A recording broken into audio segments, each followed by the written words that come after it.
At the breakers in Newport, a 17-year-old immigrant named Norah Kavanaugh worked as the third chambermaid. The Preservation Society records what that position required. She worked upstairs. She cleaned hallways, bedrooms, and bathrooms. She made certain that fresh linen appeared each day in one of the most celebrated houses of the American Gilded Age. Norah helps answer the question in our title. Wealthy households needed young women like her, because a mansion was not a self-operating display of marble, silk, and polished wood. It was a workplace. Irish women entered that workplace because domestic service offered cash wages, food, and a room. Yet employers often expected something older than an ordinary wage bargain. They expected personal obedience inside a private home. The women had another idea. They could ask for more money. They could seek better hours. Above all, they could leave. If evidence-led stories draw you in, subscribe to Dynasty in Dust. Then join Norah as we follow the real servant problem through the back rooms of Gilded Age America. What part of the world are you in? And what is the local time as you listen?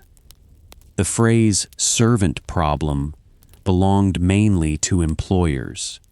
It appeared in newspapers, household manuals, private letters, reform studies, and drawing room complaints.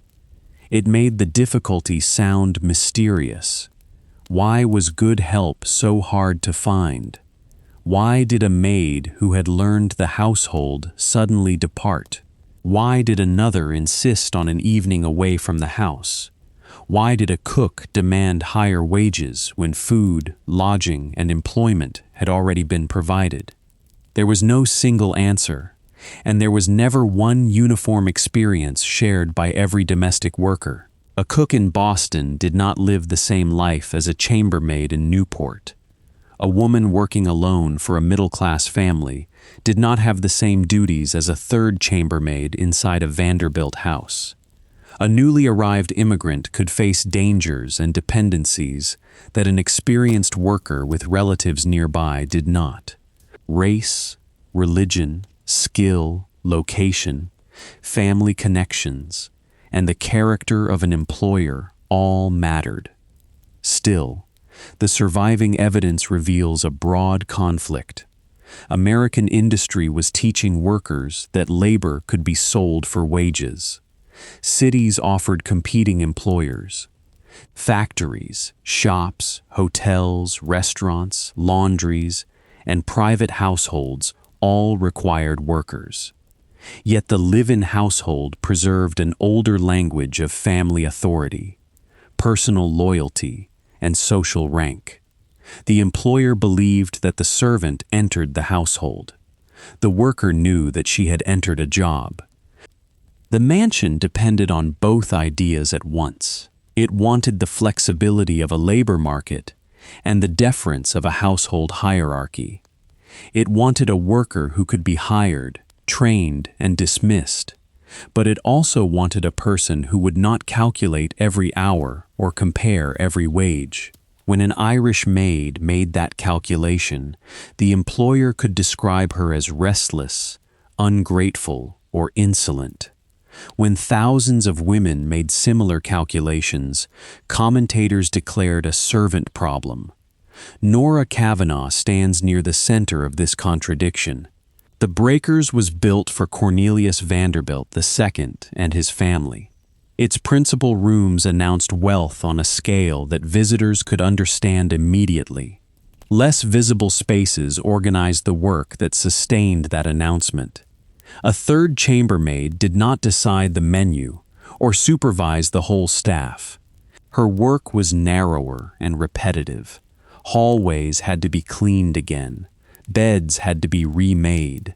Used linen had to be removed, and fresh linen put in its place. Bathrooms required attention whether a family was entertaining or resting. The title third chambermaid also tells us something about scale. There could be a first and second chambermaid above her in the staff order. A great household divided labor into specialized roles. A cook could concentrate on cooking. A laundress handled work that might consume much of a day. A waitress served at table. A nursery maid cared for children. A housemaid maintained rooms. A housekeeper coordinated women working across the house. Men might be employed as butlers, footmen, coachmen, gardeners, valets, or engineers. The exact arrangement varied, but the organizing principle was clear. Luxury required specialization. That specialization was itself a form of wealth. A family with one general servant expected one woman to combine many tasks.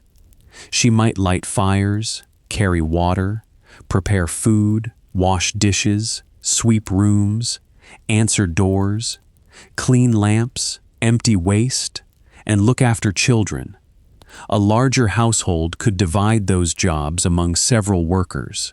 The visible calm of the principal rooms was created by moving effort into other rooms and assigning that effort to other people. At Newport, the geography of service remains physically legible. The modern servant life tour at the Elms climbs a back staircase from a basement entrance to third-floor staff quarters. It passes kitchens, a coal cellar, boiler spaces, laundry rooms, and other working areas. The route contains many stairs because movement was part of the job. Staff had to connect rooms that the architecture and etiquette tried to keep separate.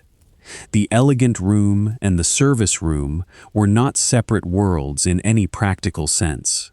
One consumed the work of the other.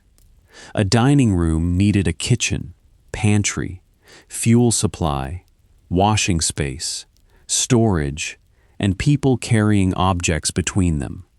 A bedroom needed linen, hot water, cleaning tools, laundry work, and someone who knew when the family expected the room to be empty. A ballroom needed food, light, heat, clothing care, entrance management, and cleaning after the guests were gone. Architecture could hide the root, but it could not remove the labor. This is why the word invisible can mislead if it is taken too literally.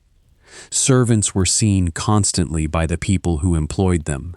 They entered bedrooms, carried trays, opened doors, cared for children, and handled personal belongings.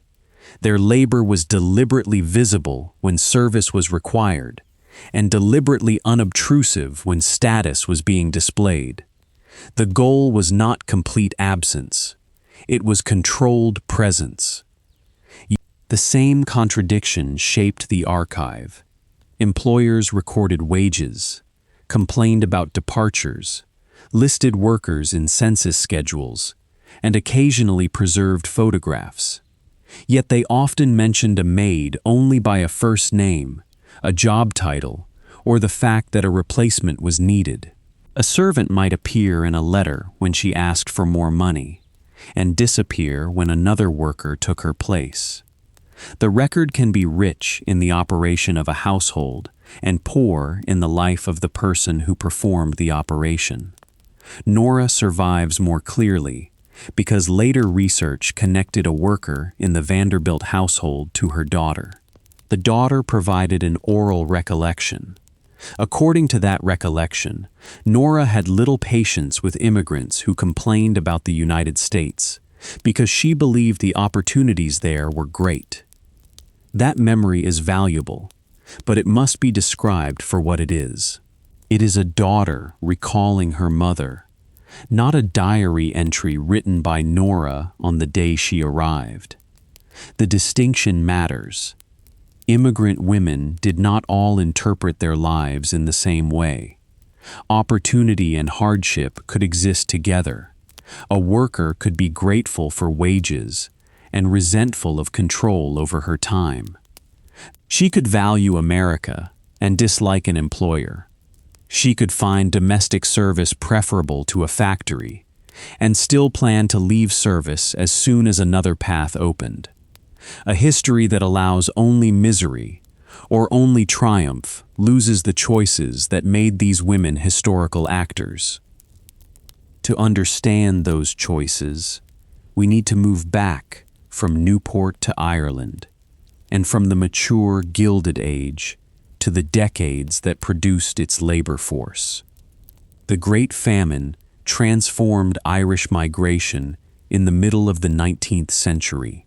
Hunger, disease, eviction, and the collapse of rural security drove people from the island on a vast scale. Lucy Maynard Salmon, an American historian who studied domestic service near the end of the century, assembled immigration figures that showed the sudden acceleration. Arrivals from Ireland rose sharply in the late 1840s and reached more than 200,000 in 1 year during the early 1850s.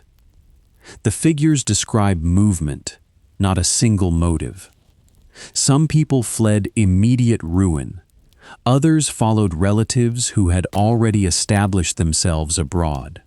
Some left regions where the worst famine years had passed, but the prospects for land, marriage, or steady income remained narrow. Migration developed its own momentum. A letter from America could carry news of a job. Money sent home could pay a passage. A sister who had found a position could help another sister meet the city.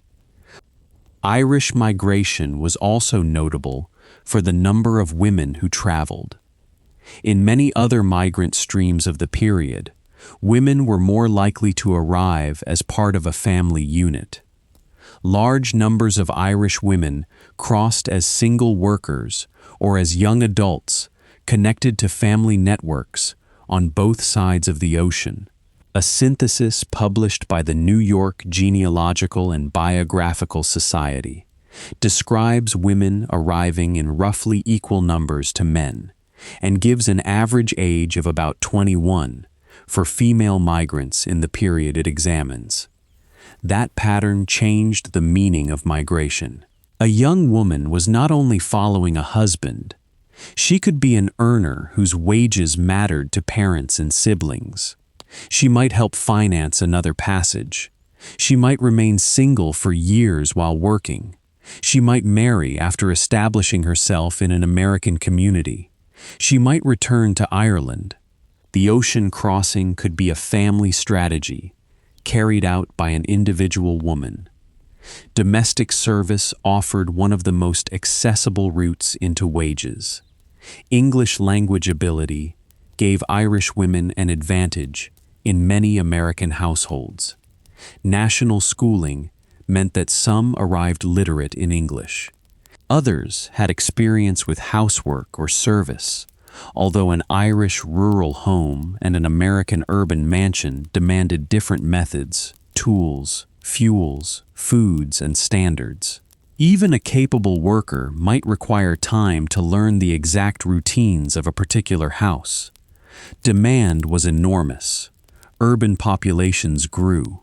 Middle-class households adopted the employment of a live-in maid as both practical help and a sign of respectability. Wealthy families expanded their staffs as houses became larger and entertaining more elaborate. Ports such as New York and Boston joined arriving workers to dense markets of prospective employers. The concentration can be measured. Research for the National Park Service reports that Irish-born women formed the largest group among foreign-born domestic servants in the United States.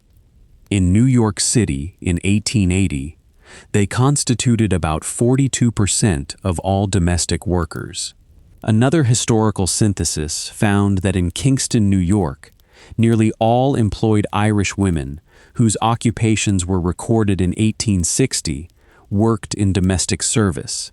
The exact percentage from that local study was above 94. Local figures should not be turned into a national rule. Irish women also worked in factories, laundries, shops, boarding houses, and other settings. Domestic service changed across regions and decades. Yet in the urban Northeast, the connection became so strong that native-born Americans often treated Irish woman and domestic servant as if they were interchangeable categories. That association created opportunity and stigma at the same time. Employers knew where to look for workers. Irish networks knew where positions might be found.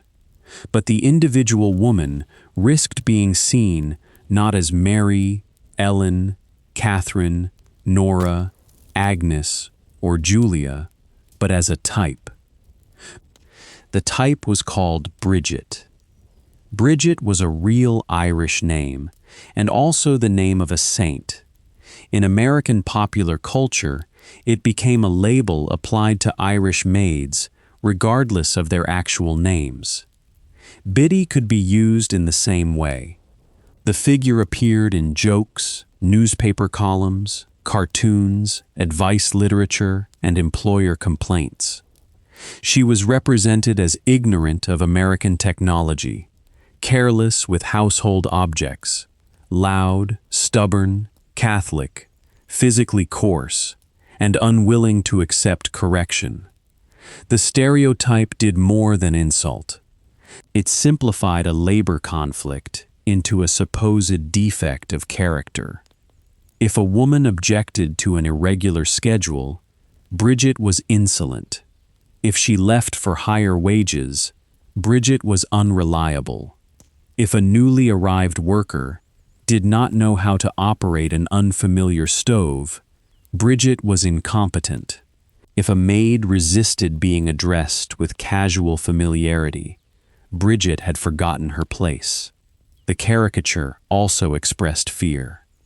Irish Catholics had arrived in cities where many established Protestants regarded them as a political, religious, and racial threat. Popular drawings sometimes distorted Irish features in openly dehumanizing ways. The female domestic became an intimate version of that anxiety because she worked inside the home. She prepared food, cared for children, entered private rooms, and heard family conversations. The person represented as socially inferior was also trusted with the ordinary substance of family life. Margaret Lynch Brennan devoted a book-length study to the women hidden behind this stereotype. Her work draws on letters, interviews, and personal accounts to recover their work and social worlds. The title uses the familiar label, but the argument restores the people whom the label collapsed. The Irish American Heritage Museum notes that some women even changed their names to escape the negative associations attached to Bridget or Biddy. Names matter because domestic service already encouraged a troubling familiarity. Lucy Salmon observed that workers were commonly addressed by their Christian names in a way that people in other occupations were not. The practice could strip an adult worker of the distance normally granted to an employee. Cap and apron could perform a similar function.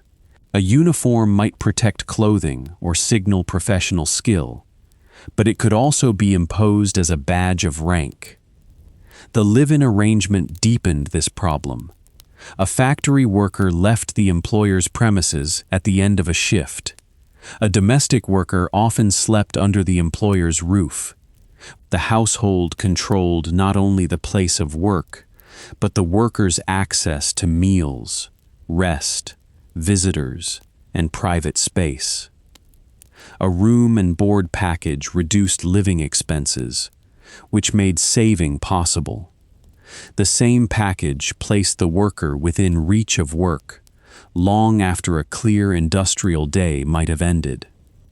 This was wage labor, not chattel slavery and not an indenture. The legal and economic distinction is fundamental. A domestic worker received wages and could change employers. That power to leave is at the heart of this story. Poverty, discrimination, lack of family support, and the risk of homelessness could limit the freedom in practice.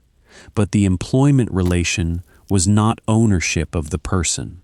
Contemporary critics sometimes blurred this distinction with dramatic language because the personal control of a live-in employer felt unusually broad. Historians should not blur it now. The most revealing fact is not that Irish maids were literally trapped in every house. It is that employers complained so bitterly because they were not. A woman arriving in an eastern city needed to turn the possibility of work into an actual position. She might begin with a relative or friend. Chain migration created practical knowledge. Which neighborhoods had Catholic churches? Which boarding houses were reputable? Which employers paid on time? Which employment offices charged fees? Which families allowed an evening out? Which kitchens had adequate help? Which households should be avoided? Classified advertisements connected workers and employers. A notice might specify cook, laundress, nurse, waitress, chambermaid, seamstress, or general servant. It might demand city references. It might offer a particular weekly wage. The language reduced a complicated human relationship to a few lines. Yet those lines signaled the growth of a labor market. A worker could compare positions. An employer could seek a replacement. References and reputation moved between houses. Employment agencies, sometimes called intelligence offices, also operated in the market. Their quality varied. Some introduced workers and employers efficiently. Others were accused of taking fees without providing reliable information. Salmon believed that many employers treated the selection of a servant like a lottery, while refusing to apply the ordinary discipline they would bring to another business decision. Religious institutions provided another route. Irish Catholic churches and charitable organizations could help newcomers find lodging, training, and placements. One New York program, associated with the Sisters of Mercy, was credited with training women for household work and helping thousands obtain positions. The number reported across the program's history is large enough to show that placement was not merely an informal favor. It was part of an organized immigrant support system. The worker brought her own network into the house. This could unsettle an employer who imagined that a maid's only meaningful relationship should be with the household. Letters went back to Ireland. Friends visited when rules allowed. Parish life created regular claims on time. Other servants exchanged news. A woman who heard that another family paid more had information that could change her bargaining position. Information mattered because there was no standard national contract governing household work. Wages differed by city, region, role, and skill. Days off differed. The size of the family and the number of other servants could transform a job with the same title. The competence of the mistress mattered. So did the condition of the kitchen, the location of the sleeping room, the presence of young children, the frequency of entertaining, and the employer's rules about visitors. The interview between mistress and maid, therefore, involved two investigations. The employer asked whether the woman could cook, wash, serve, clean, or care for children. The worker needed to learn what the employer meant by those words. How many people lived in the house? How many guests arrived? Who else was employed? When did the day begin? When could it end? Was there a regular afternoon away? Would she have to share a room? Could she attend church? Salmon argued that a young woman could not be blamed for asking such questions. Her survey revealed working days that could vary widely. One position might have a manageable division of labor. Another could demand attention from early morning until late evening. The worker was not selecting only a task. She was selecting the boundaries of her daily life. An employer could interpret questions about boundaries as a warning sign. A maid who asked about Sunday before discussing devotion to the family seemed insufficiently loyal. Yet that suspicion showed how household employment differed from the emerging industrial ideal. In a factory, the worker sold defined hours, even when those hours were long. In a household, the employer often believed that family needs could not be scheduled. The employer was correct about one practical fact. A house did not stop at a fixed hour. People ate on Sundays. Children woke at night. Guests arrived late. Fires needed attention. Illness ignored the calendar.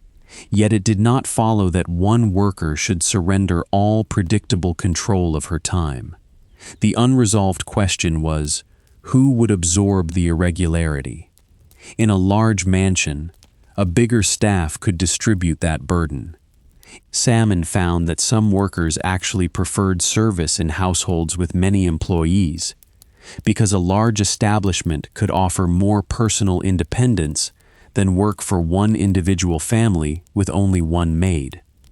Specialization could limit the range of tasks, and staff companionship could reduce isolation. The prestige of the employer might also strengthen a worker's future references. The Breakers illustrates the point. Norah was a third chambermaid, not the only woman responsible for the entire house. Her rank was junior, but her role was defined. The Vanderbilt name and the scale of the property made the position notable. Later recollection presents America as a place of opportunity in Norah's eyes.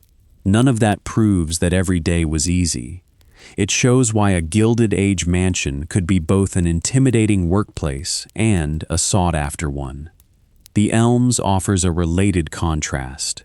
The Preservation Society describes it as a coveted household for employment, while also stating that hours were long and days off were few if they existed at all.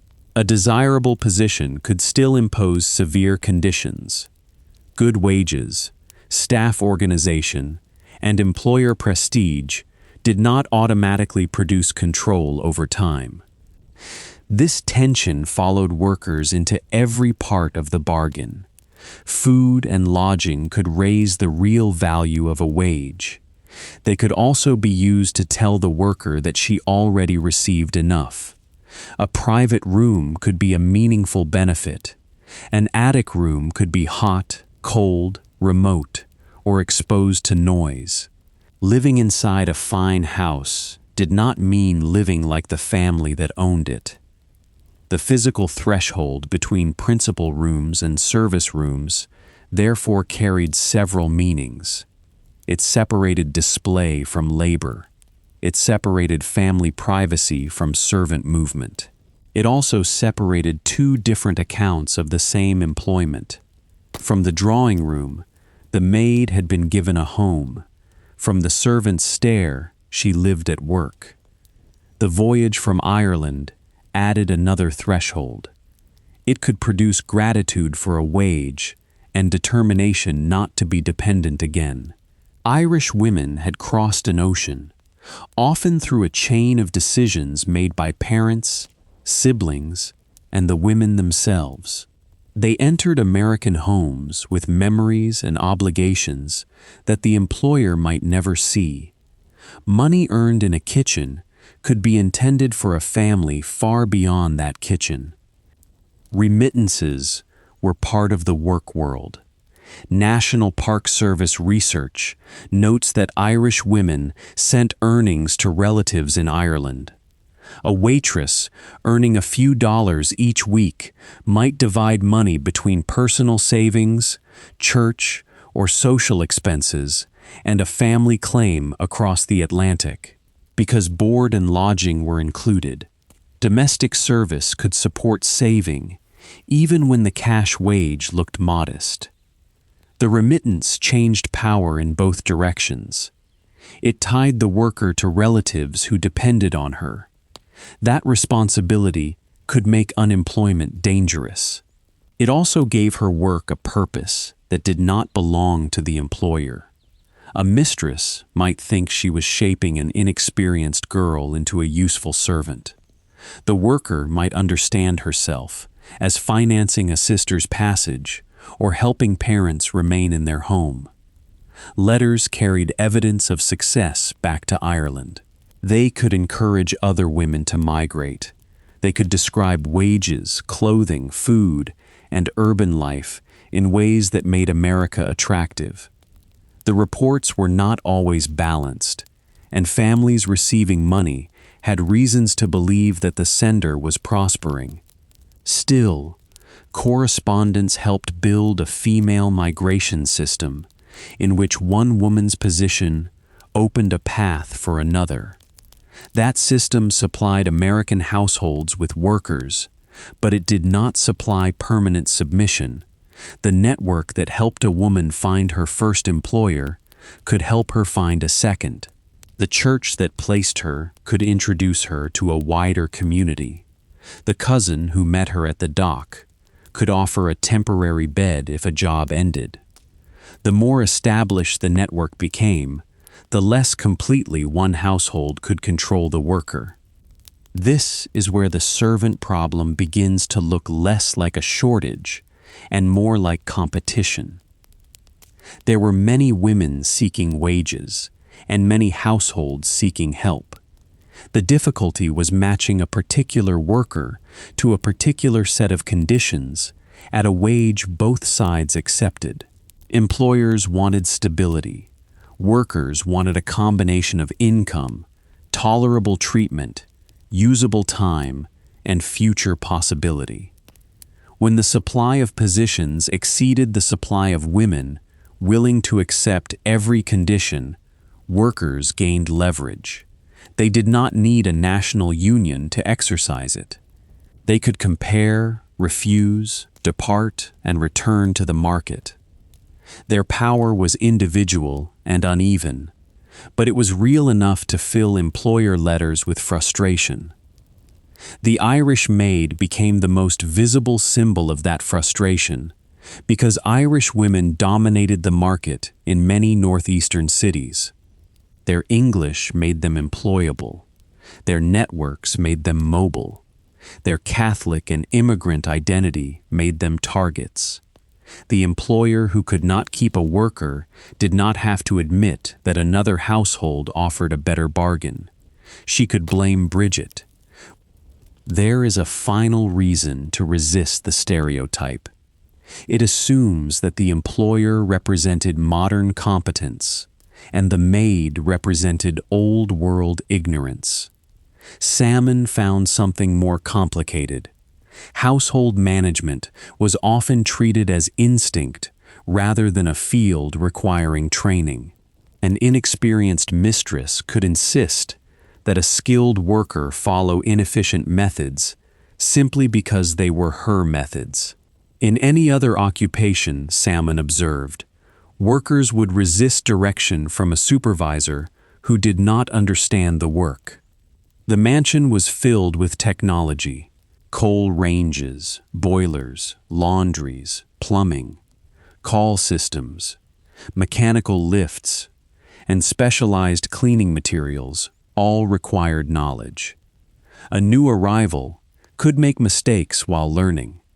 An employer could also misunderstand the labor required to operate and maintain these systems.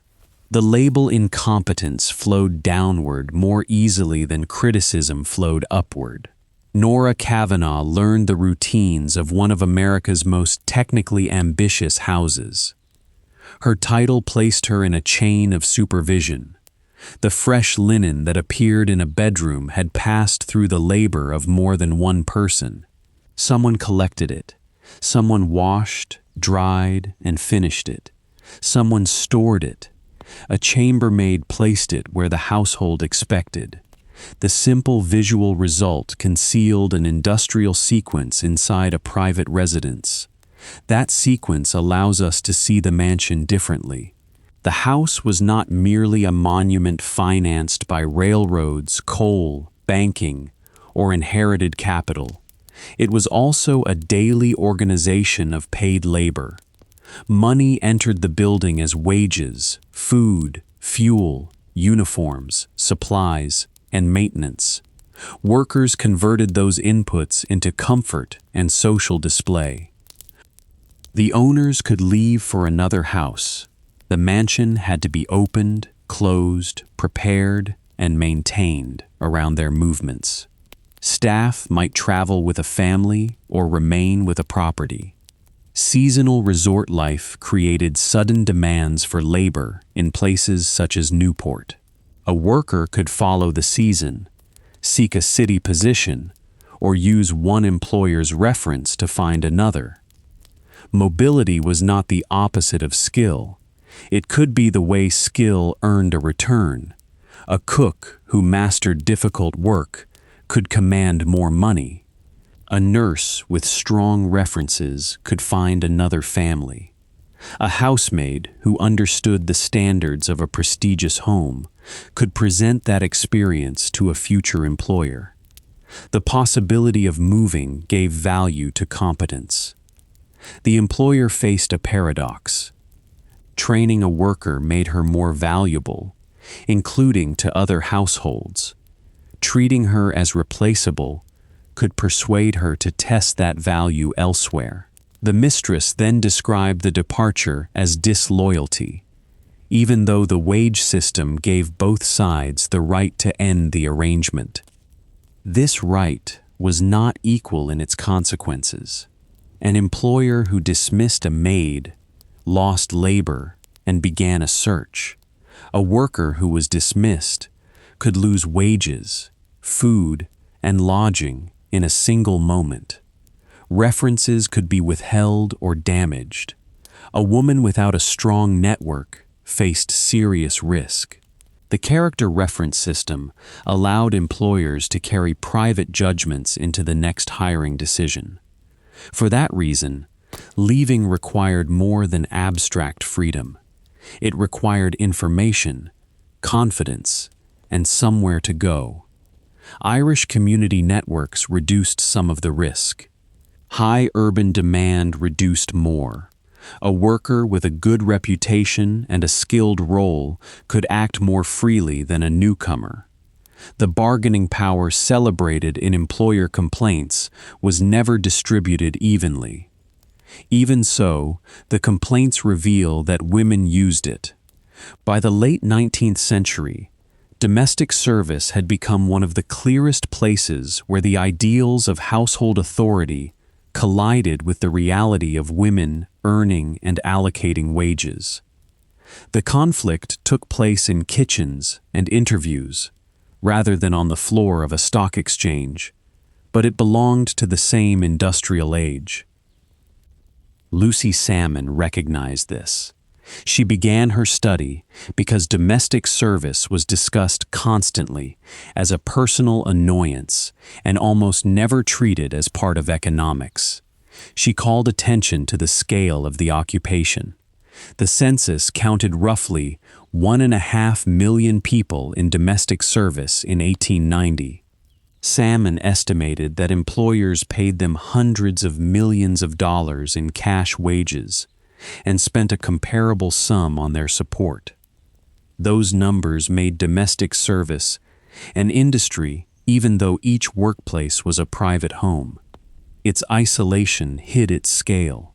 One mistress negotiated with one maid. One family searched for one cook. Yet the same arguments about wages, hours, skill, mobility, and dignity were occurring across thousands of households. Salmon tried to collect those arguments systematically.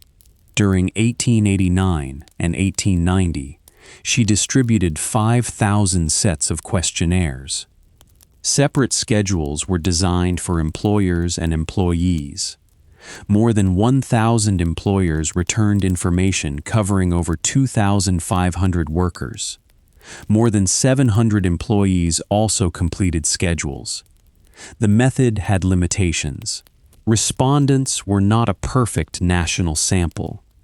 Employers willing to answer a Vassar historian may have differed from those who ignored the form. Workers had understandable reasons to distrust written questions. Salmon herself warned that the results were representative rather than exhaustive. Yet the survey remains unusually valuable because it asked both sides. It did not depend only on humorous stories about foolish maids or tyrannical mistresses. It gathered wages, occupations, birthplaces, hours, reasons for entering service, reasons for disliking it, and opinions about reform. It turned private complaints into evidence that could be compared. The comparison changed the story. Employers saw restlessness. Workers described irregular time, limited independence, social inferiority, and little opportunity for advancement. Employers thought food and lodging should create loyalty. Workers compared the total bargain with factories and shops. Employers wanted personal attachment. Workers wanted an occupation that could serve a larger life. The next part of that evidence begins with money, because gratitude was often expected where a wage had actually been negotiated. Cash wages in domestic service looked small by modern standards, but a simple conversion into current money would not explain their meaning. Prices, housing, food, transportation, family obligations, and the range of alternative jobs were different. The useful question is comparative. What could a woman earn in another occupation? What expenses did she avoid by living in? What control did she surrender? How much could she save? Salmon's schedules found that women's weekly wages varied by region. The average was higher on the Pacific coast and in the east than in the south. Across the returns, the national weekly average for women was a little above $3. In the eastern section, it was about $3.60. These were averages across roles and locations, not promised rates for every maid. Skill changed the rate. Cooks generally earned more than general servants. A Boston Employment Bureau gave Salmon information on hundreds of cooks, and the average for that group was about $4.45 each week. She treated the cook as a skilled worker because a good cook needed judgment, timing, knowledge of ingredients, control of heat, planning, and the ability to meet a household's particular standards. The general servant occupied a strange position. She was expected to perform many functions, yet the wide combination could prevent her from being treated as a specialist. The household wanted versatility, but often paid the lowest rate. In a mansion, a woman assigned to one role might develop recognized competence. In a smaller house, a maid of all work could carry a broader burden without the title or wage attached to skill. Room, board, fuel, light, and laundry had real value. Salmon compared the annual position of a Boston cook with other women workers by adding estimated living costs to cash wages. Her calculation concluded that domestic service could permit substantial saving, sometimes as much as women in occupations that appeared to pay more in cash. The exact accounting depended on assumptions, but the underlying point was sound. A worker who did not pay separate rent or buy every meal could reserve more of her wage. This helps explain why Irish immigrant women entered service in such large numbers, even when the occupation carried stigma. It offered immediate work and a package that could support remittances. A newly arrived woman did not first need to rent and furnish a room near a factory. She could move into a household, begin earning, and use family or parish contacts to navigate the city. The package also made the worker vulnerable. If employment ended, room and food could end with it. A dispute over wages was therefore a dispute over housing. An employer could believe that a maid would tolerate poor treatment, because leaving carried several costs at once. A worker with friends, relatives, savings, or strong references was better positioned to challenge that assumption. Wages were never only about the amount. They represented whether the work was recognized as work. Employers sometimes described money as one benefit among many gifts bestowed by a household. They spoke of protection, instruction, family influence, and a comfortable home. These benefits could be genuine. A decent employer might teach useful skills, provide good food, care for an ill worker, or help her establish herself. The problem arose when kindness was used to deny the economic bargain. A maid could appreciate kindness and still sell her labor to another household. She did not owe permanent service because an employer had behaved humanely. The wage relation made departure legitimate, even when household custom treated it as betrayal. The Weir family papers preserve this conflict in a remarkably compact form. The Weirs were a prosperous artistic family, with residences in New York City and Connecticut. National Park Service researchers examined letters, diaries, census records, naturalization papers, checks, and other documents to reconstruct the workers who moved through their homes. In April of 1890, Anna Weir wrote to her sister that she had to get another girl in Mary's place because Mary wanted higher wages. The surviving sentence does not tell us everything. It does not reveal Mary's full name, her duties, her old wage, the amount she requested, or what either woman said during the discussion. We should not invent the missing exchange. What the sentence does reveal is enough. Mary asked for more. Anna replaced her. The employer used the familiar word girl. The worker's demand entered the family archive because it interrupted household operation. Mary herself then disappeared from that part of the record. An employer might read the episode as proof that servants were never satisfied. A labor historian reads a wage negotiation.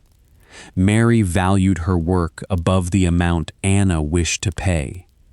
Another household may have offered more. Perhaps Mary left domestic service. Perhaps she had family reasons.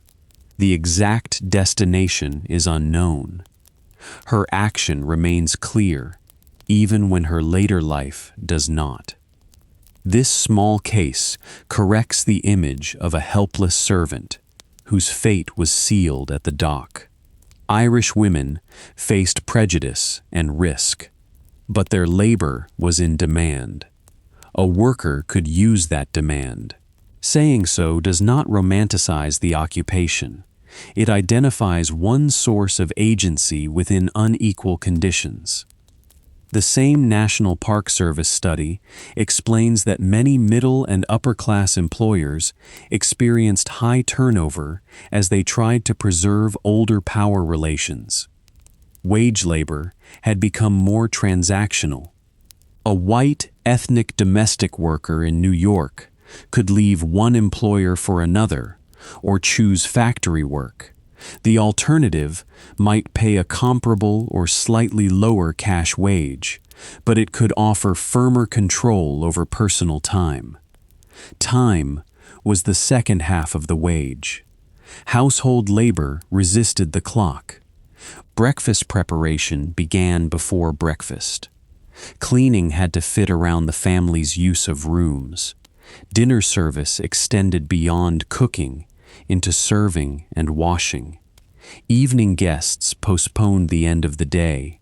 A baby, illness, or unexpected visitor added work without rewriting a schedule. Salmon's survey captured enormous variation. Employers reported many different arrangements for afternoons and evenings away from work. The combinations ran into the hundreds. More than 1,000 workers in the schedules received at least one afternoon during the week. Fewer than half that number were reported as receiving some part of Sunday. The numbers do not map neatly onto each worker's full experience. An afternoon away could begin only after tasks were completed. An evening could be interrupted. Sunday freedom might rotate. The important result was the absence of a stable rule. A prospective maid could not infer her personal time from the occupation alone. Working hours varied just as widely. Salmon described a young woman facing the possibility of a 7-hour day in one household or a 14-hour day in another. The employee had good reason to ask about family size and the number of other workers before accepting a place. Those questions were an attempt to price the job accurately. Irregularity could feel worse than a known long shift. A factory worker might endure demanding hours, but know when the whistle ended them. A live-in servant could finish a planned task and remain available because the household continued. Her time was broken into periods of work, waiting, and sudden instruction. An employer might not count waiting as labor, even though the worker could not use it freely. Sunday carried special importance for Irish Catholic women. It was a day for worship, parish connections, family visits, and social life. Restricting Sunday time did more than reduce leisure. It could separate a migrant from the institutions that helped her survive outside the household. Employers had practical needs on Sunday. Meals still had to be prepared. Rooms still required attention.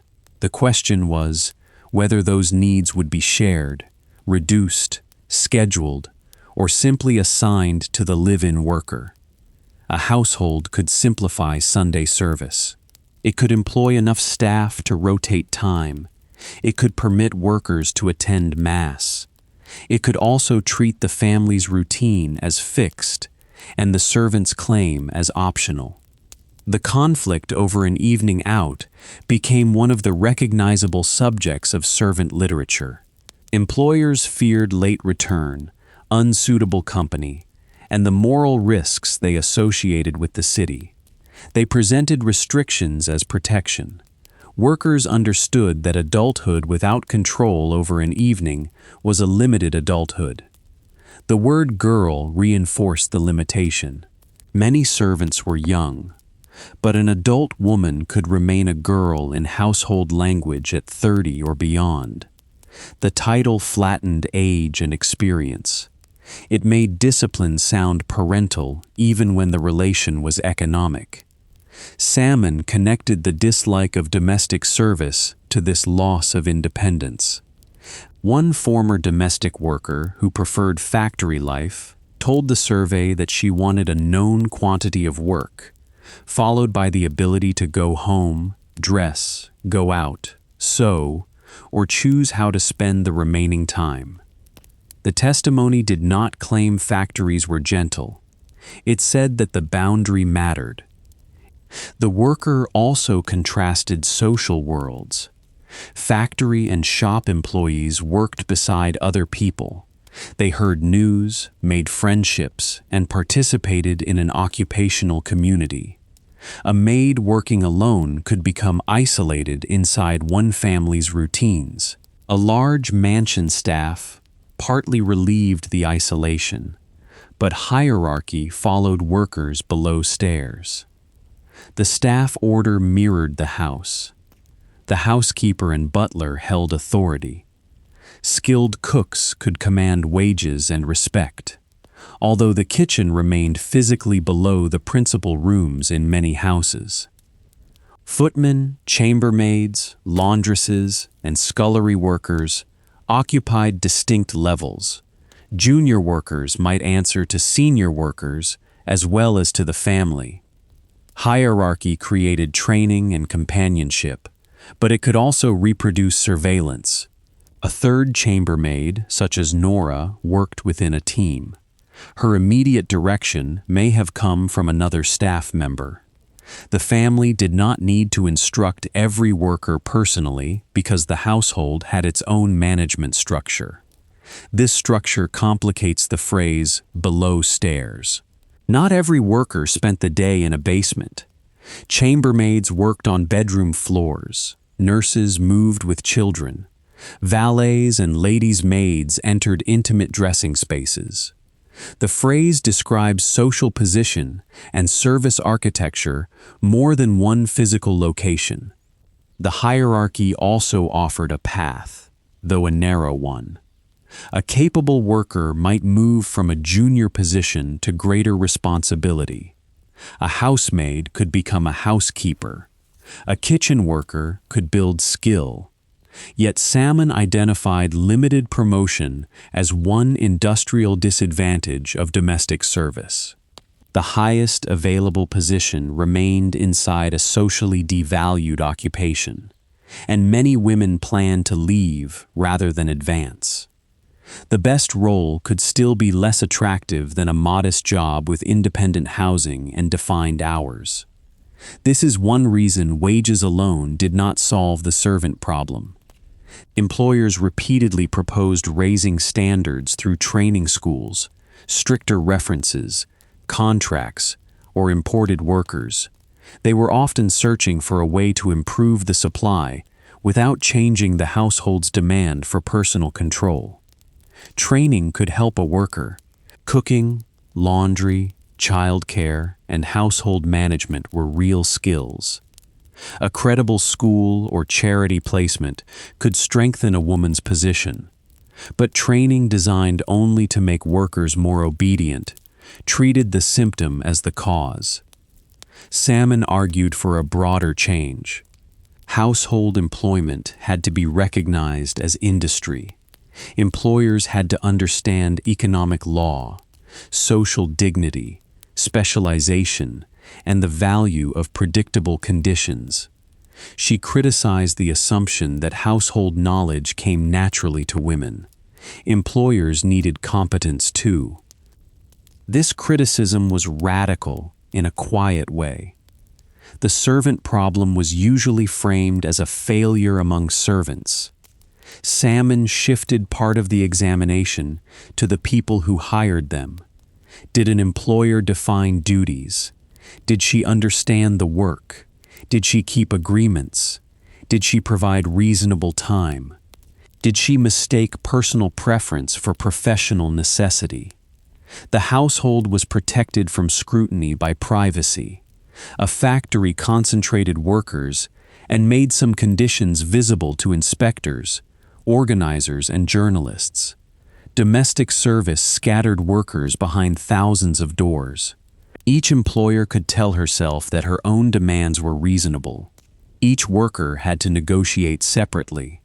Isolation made collective organization difficult.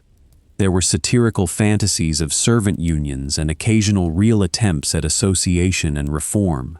Popular cartoons could show maids setting hours and removing aprons while dinner guests waited. The joke depended on a fear that household workers might behave like other workers.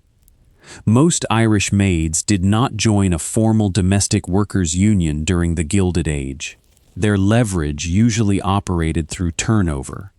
Departure was an individual strike with no picket line. It stopped one household's routine and carried skill to another.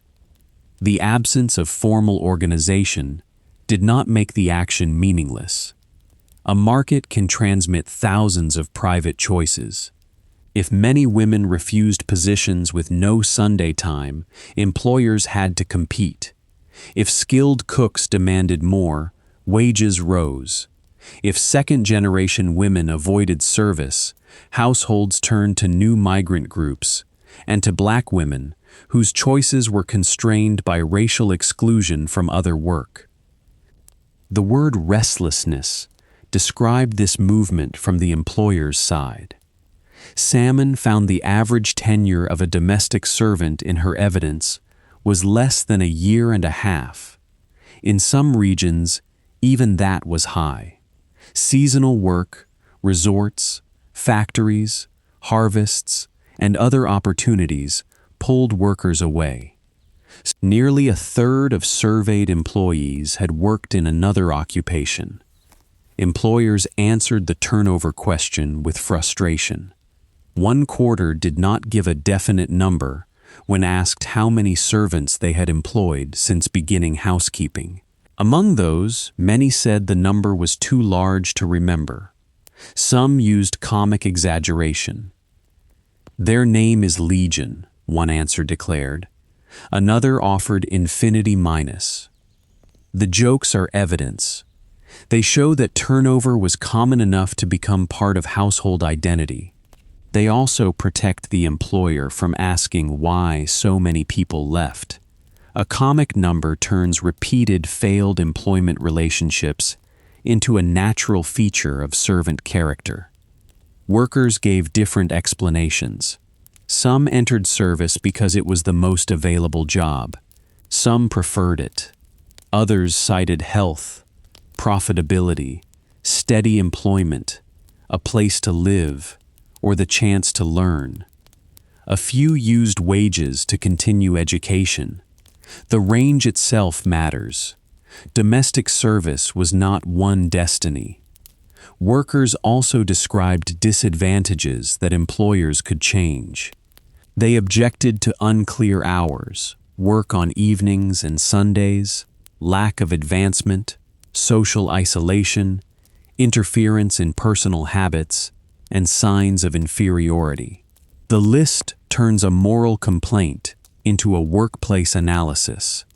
The servant problem, therefore, had two levels. One was practical. Houses needed labor, and employers struggled to recruit and retain it. The other was ideological. A class accustomed to directing household dependents had to employ women who understood wages and American claims of equality. Irish women sharpened the ideological conflict. They arrived from a colonized and overwhelmingly Catholic society, but they did not necessarily arrive with the submissiveness Protestant employers imagined. American democratic language could strengthen their expectation of personal independence. Irish community life gave them relationships beyond the employer. The Bridget caricature translated independence into disorder. Cartoonists exaggerated bodies and behavior. Humor made prejudice acceptable in middle-class publications. The Maid was too loud, too strong, too ignorant, too political, too attached to her church, or too ready to answer back. The stereotype often placed a refined mistress beside a coarse servant. The visual contrast claimed that class difference was natural rather than produced by money, clothing, education, and power. It invited readers to identify with the woman receiving service, even when many readers were much closer economically to the woman performing it. The caricature could also hide dependence. The supposedly incompetent maid cooked the meals. The supposedly untrustworthy maid cared for the children. The supposedly uncivilized maid maintained the physical conditions in which refinement was displayed. The stronger the insult, the more striking the reliance. This reliance created intimacy without equality. A maid could know an employer's habits, health, visitors, arguments, and possessions. She might help raise children who later remembered her warmly. She might remain excluded from the family's social status, no matter how trusted she became. Some employers spoke of a faithful servant as part of the family. The phrase could express genuine affection. It could also erase the wage and the worker's independent family. Being part of the family rarely gave a servant inheritance, authority, or equal standing at the table. It could ask for emotional loyalty without offering legal security. Long service was real, and it should not be dismissed. The Weir records contain women who remained connected to the family for many years. Mary Hanratty appears to have worked for them for at least several decades. Such a career suggests mutual accommodation, skill, and continuity. It does not prove that turnover complaints were false. It shows that particular relationships could become durable. Durability depended on conditions we cannot always recover. Wages may have risen. Duties may have changed. Personal ties may have deepened. A worker may have preferred familiar employment to uncertain alternatives. An unmarried woman might remain because the household offered security. An employer might support her through illness or age. The archive rarely records every adjustment. Nor should long service be treated automatically as devotion. Economic need can last for decades. Affection and dependence can coexist. A woman may stay because the alternatives are worse. Historical honesty permits more than one explanation when evidence does not choose among them. The case of Agnes Johnson gives us a clearer outline of a common path. National Park Service researchers found her in the Weir household at the turn of the century. She had immigrated from Ireland at about 18. At around 30, she was working as a waitress. Her age and unmarried status fit a broader pattern of Irish domestic workers marrying later or remaining single while they continued to earn. Waitresses and nurses in the period could receive around $3 to $3.50 a week. Many sent part of their wages to Ireland. Agnes's exact remittances are not documented in the surviving summary, so they should not be assigned to her. Her record shows migration, employment, age, and role. Broader evidence explains the economic world around those facts. The distinction between an individual fact and a group pattern prevents the creation of a false personal story.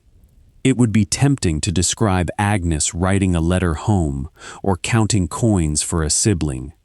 Such scenes could have happened to women like her. Without a document, they remain possibilities, not events in her life. This restraint makes the documented moments more powerful. Anna Weir really did write that Mary wanted higher wages. Norah Kavanaugh really was identified as a third chambermaid at the Breakers. Agnes Johnson really appeared as an Irish immigrant waitress. These fragments do not need invented dialogue. They also reveal how names enter and leave the record. A census captures one night or one household arrangement.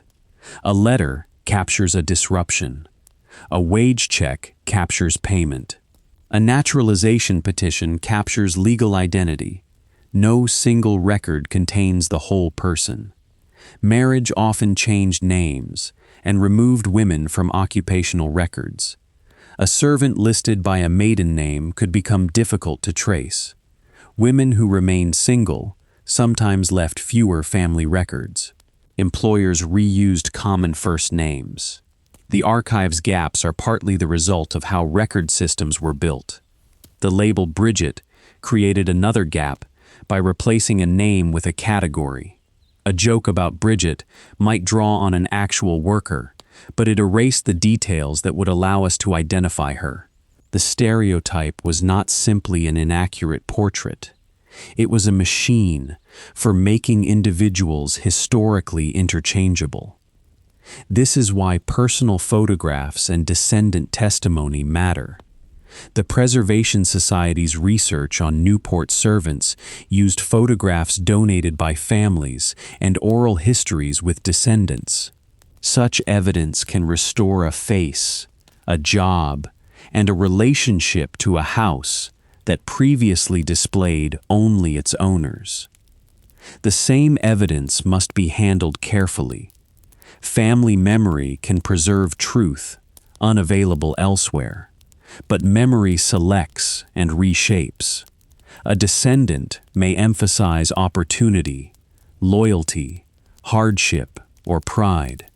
The historian compares memory with employment records, census data, architecture, and contemporary surveys. Norah's daughter's recollection of her mother's faith in American opportunity belongs in that comparison. It warns against a narrative in which every Irish maid experienced the mansion only as a prison. Norah crossed into a famous household and seems to have interpreted America positively. Her work still occurred within a class hierarchy. Both statements can stand. That balance is especially important because popular retellings often reward extremes. The most brutal routine, the darkest room, the cruelest employer, or the most sensational secret can become the whole occupation. Severe abuse did occur in domestic workplaces. Sexual exploitation, wage theft, assault, and sudden dismissal are part of the larger history. They require specific evidence. They should not be attached automatically to every maid. Doing so uses suffering as decoration and removes choice just as effectively as a romantic story does. The ordinary labor relation itself contained conflict. We do not need to invent a tragedy for every woman. The daily work was difficult enough. Coal ranges demanded fuel and attention. Laundry involved heavy water, heat, soap, lifting, drying, and finishing. Cleaning lamps, carrying coal, removing ash, washing floors, polishing metal, and managing waste were recurring tasks. Large houses multiplied surfaces and distances. Technology did not always reduce work. Indoor plumbing changed water carrying, but created bathrooms that needed cleaning. More elaborate heating and lighting systems required maintenance. Larger wardrobes increased clothing care. Specialized rooms created specialized standards. The mansion used machinery to produce comfort while generating new forms of labor. At the breakers, Norah's responsibility for fresh linen connected her to this machinery. Linen did not become fresh at the bedroom door. It passed through a chain of collection, sorting, washing, drying, ironing, folding, storing, and carrying. The third chambermaid performed one visible end of that process. The phrase "made sure" suggests attention rather than mere movement. A room had to meet expectation at the correct time. The guest or family member should not encounter the work in progress. Service was evaluated partly by the absence of evidence that service had occurred. The better the staff performed, the more natural luxury appeared.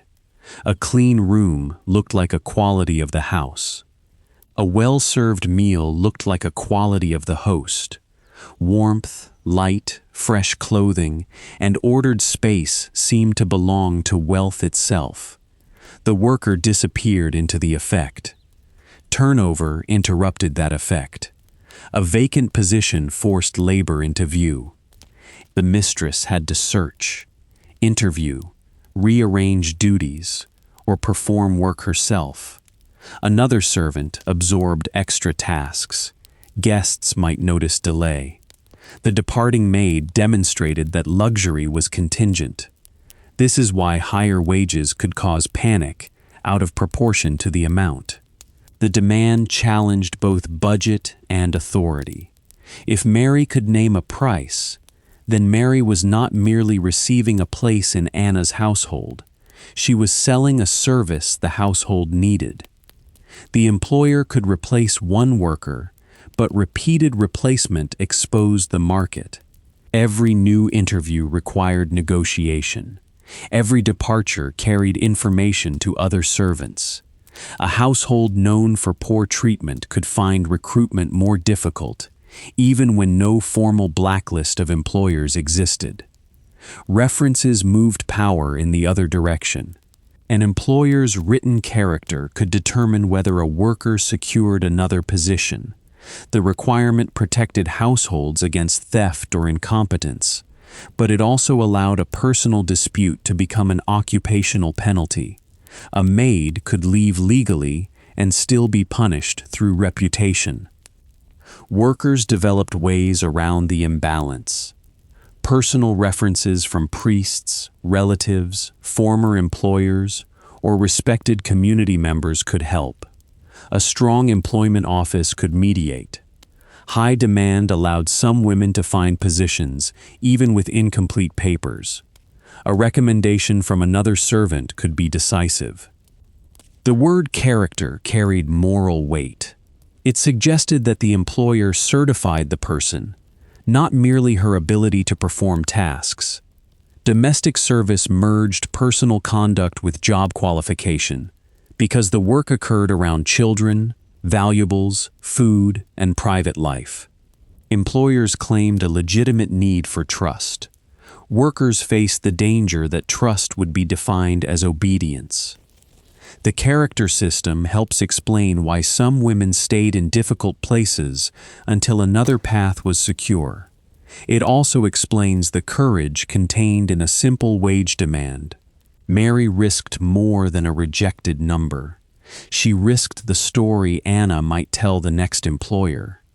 The surviving letter does not say that Anna retaliated. We should not accuse her of doing so. The system allowed it, and workers knew that possibility existed. Historical analysis can identify structural risk without inventing misconduct by a named person. The same fairness applies to mistresses. Many women who employed servants operated within restrictive gender roles of their own. Society held them responsible for household order, while often denying them formal authority in business or politics. A servant's departure could be experienced as a personal failure because domestic management was treated as a measure of womanhood. That pressure did not equal the maid's economic vulnerability, but it shaped the conflict. Two women could confront each other inside a system designed by class and gender expectations. The mistress had authority over the worker. She might also feel judged by a husband, relatives, and guests for any visible disorder. Employer advice literature promised mastery. It offered rules for hiring, training, supervising, and retaining help. The rules could become more elaborate as the underlying labor market made mastery less certain. The household was told to operate smoothly, while the workers who made smoothness possible discovered alternatives. Some reformers proposed treating servants more like family. Others proposed treating the household more like business. The two approaches could conflict. Family language emphasized care and moral influence. Business language emphasized duties, wages, hours, and agreements. Workers needed elements of both. A live-in job required humane attention to health, food, privacy, and safety. It also required clear terms. Affection could not substitute for wages, and a written schedule could not make an abusive home safe. Salmon's most durable insight was that personal goodness could not solve an industrial problem by itself. A kind employer still operated in a market. A loyal worker still needed time, income, and a future. Reform had to address the structure rather than wait for perfect personalities. The Bridget stereotype did the opposite. It made personality the entire explanation. An unruly racial type could be laughed at, disciplined, or replaced. No one had to discuss why the house demanded 14 uncertain hours, or why a factory offered more independent evenings. The stereotype also allowed contradictory accusations. Bridget was too ignorant to manage a stove, and too cunning in wage negotiations. She was hopelessly dependent, and too ready to leave. She was unfit for American citizenship, and dangerously confident in American equality. Contradiction did not weaken the caricature, because its purpose was emotional, not analytical. Real women moved through those contradictions. They learned machinery, negotiated wages, sent money, attended church, formed friendships, married, remained single, changed jobs, and raised children. Some built long careers in service. Some left at the first opportunity. Some were remembered by descendants. Many survive only as a line in a census. The mansion could not keep them all, because no labor market keeps every worker. The remarkable fact is that employers expected otherwise. The phrase "servant problem" recorded the collapse of that expectation. By the time Lucy Salmon published her study, the conflict had become impossible to dismiss as one family's bad luck. Domestic service was a major occupation. Foreign-born women were central to it. Wages were rising. Competing industries drew workers away. Employer frustration was widespread. Workers articulated objections that were both industrial and social. Salmon concluded that the difficulties came from trying to fit an ancient patriarchal system into modern life. Her language was direct. Employers blamed the weaknesses of individuals when the system itself was defective. Until domestic service was treated as part of the labor question, she believed the difficulties would increase. That diagnosis explains the title of this episode. The real servant problem was not that Irish maids lacked character. It was that mansions required a modern workforce while clinging to an older meaning of service. Money proved the work had entered the market. Turnover proved workers could use the market. The Bridget stereotype tried to restore the hierarchy in culture when it could no longer be guaranteed in employment. The next question is what happened when individual women moved through that system over years rather than weeks. Their records show departure, return, long service, marriage, family support, and the gradual decline of the Irish maid as the dominant figure in American domestic work. The records rarely provide a smooth beginning, middle, and end. They provide points, a name in a passenger list, an age and occupation in a census, a first naturalization paper, a check, a mention in an employer's diary, a descendant's recollection. The historian follows those points without drawing a line where none survives. Bridget Meehan offers one example of this method. The Tenement Museum has reconstructed the world of Bridget and her husband, Joseph Moore, who lived at Mott Street in New York. Bridget left Ireland for New York in 1863. While still a teenager, she married 2 years later.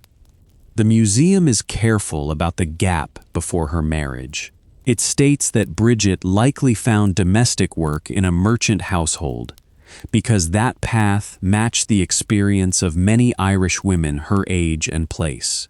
It does not present an employer's ledger proving the position. The distinction between likely and known remains visible. That likely period of service helps explain how a young migrant could build city knowledge before marriage. A live-in place offered food, a room, and wages. Parish contacts, county associations, friends, and workplaces expanded a network. By the time Joseph arrived, Bridget had experience in New York that he did not. The museum suggests that her contacts may have helped him find work. Again, the language is conditional. It reverses the common image of a dependent immigrant woman following a man into the city. Bridget arrived first. Her possible wage work and documented presence gave the couple a foundation. Marriage often ended a woman's recorded career in live-in service because employers preferred single workers and because married women were expected to manage their own households. Yet the skills and savings of service did not disappear. A former maid knew how affluent homes organized food, fuel, cleaning, and childcare.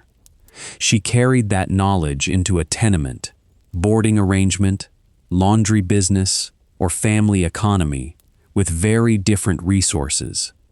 The transfer was not simple imitation.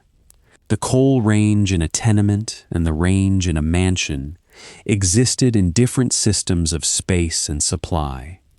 A household with one woman doing unpaid work could not reproduce a staff hierarchy.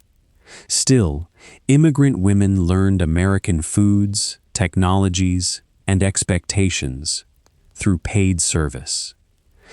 Employers sometimes celebrated this process as Americanization. They believed the household taught immigrant women middle-class values. The Irish American Heritage Museum notes that contact worked in both directions. Middle-class Americans often knew Irish people most closely through the women working in their homes. Familiarity could erode prejudice even as the employment relation preserved inequality. The contact could humanize, but it could also confirm stereotypes. An employer who liked one maid might describe her as an exception to Irish character. A mistake by another could be assigned to the whole group. Intimacy did not automatically produce respect. The strongest evidence of respect may be the preservation of a worker's full name and story. At Newport, research has recovered several. The modern servant life tour at the Elms names Ernest Birch, Grace Rhodes, and Nellie Lynch Rigoli. It discusses immigration, employment, and labor disputes, rather than treating the service spaces as architectural curiosities. Naming changes the tour. A laundry room becomes the workplace of identifiable people. The route from basement entrance to third-floor quarters becomes a commute inside the house.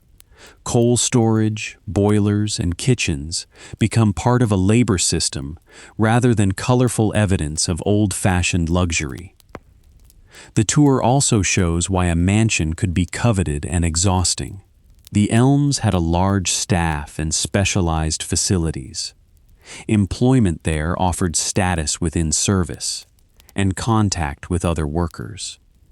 Official interpretation also emphasizes long hours and limited days away.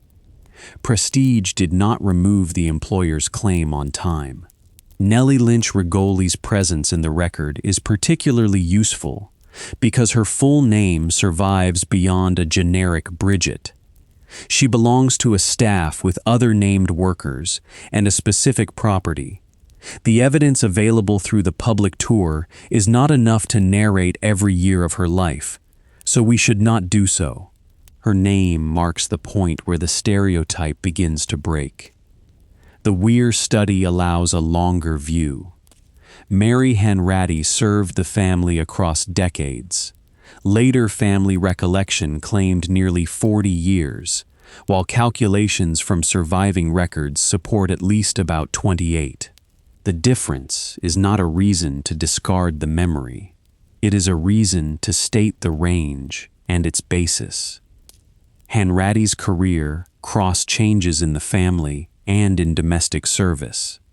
She remained connected to the household through the death of one employer and the management of the next generation. By the 1930s, records show monthly wages. Some checks were directed through another woman, though the exact reason is unclear. The persistence of one Irish maid into that period was noticed as a feature from an earlier era. Irish immigration had slowed. The women who arrived in the 19th century were aging. Their American-born daughters had little interest in repeating live-in service. A figure once treated as an endless supply had become a reminder of the past. Hanratty eventually retired. The archive then becomes uncertain. Several women with the same name died in New York in the following years, and researchers could not determine which record belonged to her. Decades of service did not guarantee a traceable retirement. Her disappearance exposes a weakness in the part of the title that asks why mansions could not keep Irish maids. A house could keep an employee for many years and still fail to preserve what happened when employment ended. Retention solved the household's need. It did not necessarily secure the worker's old age or historical memory. Old age still belonged within the labor story. Live-in service provided wages and board, while a woman could work. It did not automatically provide a pension. Savings, relatives, marriage, charitable institutions, or continued work could determine what followed. We should not assign destitution to Hanratty without evidence. Retirement may have been supported. Family or friends may have helped. The honest conclusion is narrower. The surviving study could not establish her later life with confidence. Another worker, Julia Glover, demonstrates mobility more clearly, though her American career falls after the central Gilded Age years. She was born in County Cork and learned to read and write. She came to the United States in the early 1920s as an adult woman and named a friend as her contact.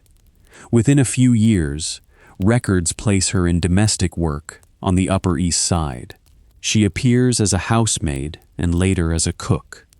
Naturalization and household records connect her to at least 3 wealthy families over roughly 3 years. She may also have returned to a former employer. Julia's movement is not proof of failure. It shows a mature labor market. She could carry experience from one Fifth Avenue household to another. A return suggests that departure did not always destroy a relationship. Employers and workers could renegotiate. Her path also shows continuity. The Irish female migration network survived beyond the classic famine generation. Friends and family encouraged travel. English literacy helped. Domestic service remained an entry occupation. Yet the proportion of Irish women choosing it was falling as other options expanded. The second-generation shift was dramatic in some studies. One synthesis reports that a majority of first-generation Irish working women entered domestic service while fewer than 1/5 of their daughters did. Exact percentages depend on the population and method being studied, but the direction is clear. Daughters moved into a broader range of occupations. Education, family support, English fluency, citizenship, and changing ethnic status all contributed. A daughter raised in America did not need an employer's attic room to enter the city. She could live with family, She might qualify for clerical work, teaching, nursing, retail, or factory positions. She also knew the social stigma her mother's occupation carried. Mother's wages helped make those choices possible. Remittances supported relatives abroad, and earnings in America supported households, schooling, clothing, rent, and migration. A domestic worker's labor could finance a daughter's escape from domestic service. That outcome complicates the language of failure. If an employer could not recruit the daughter of a former maid, the household saw a worsening servant problem. The family of the worker could see progress. The mansion's shortage was the immigrant household's achievement. This does not mean every daughter rose into secure middle-class work. Factory labor could be dangerous and poorly paid. Clerical jobs had barriers. Marriage transferred women into unpaid household labor. Discrimination followed Irish Catholics into schools, neighborhoods, and workplaces. Mobility was uneven and could take generations. The larger patterns still changed the ethnic composition of domestic service. As Irish and some other European immigrant groups gained access to new work, employers hired women whose options were more severely restricted. Black women became increasingly important in northern domestic labor, especially during and after the Great Migration. Racial exclusion shaped their employment. Black women were denied many factory, retail, and clerical jobs open to white women. Employers could impose day work, live-in arrangements, and low wages through a racial hierarchy stronger than the one experienced by Irish women after their gradual incorporation into whiteness. The transition should not be narrated as one group simply handing a job to another. Different populations overlapped by region and decade. African American women had performed domestic labor throughout American history, under slavery and in wage work.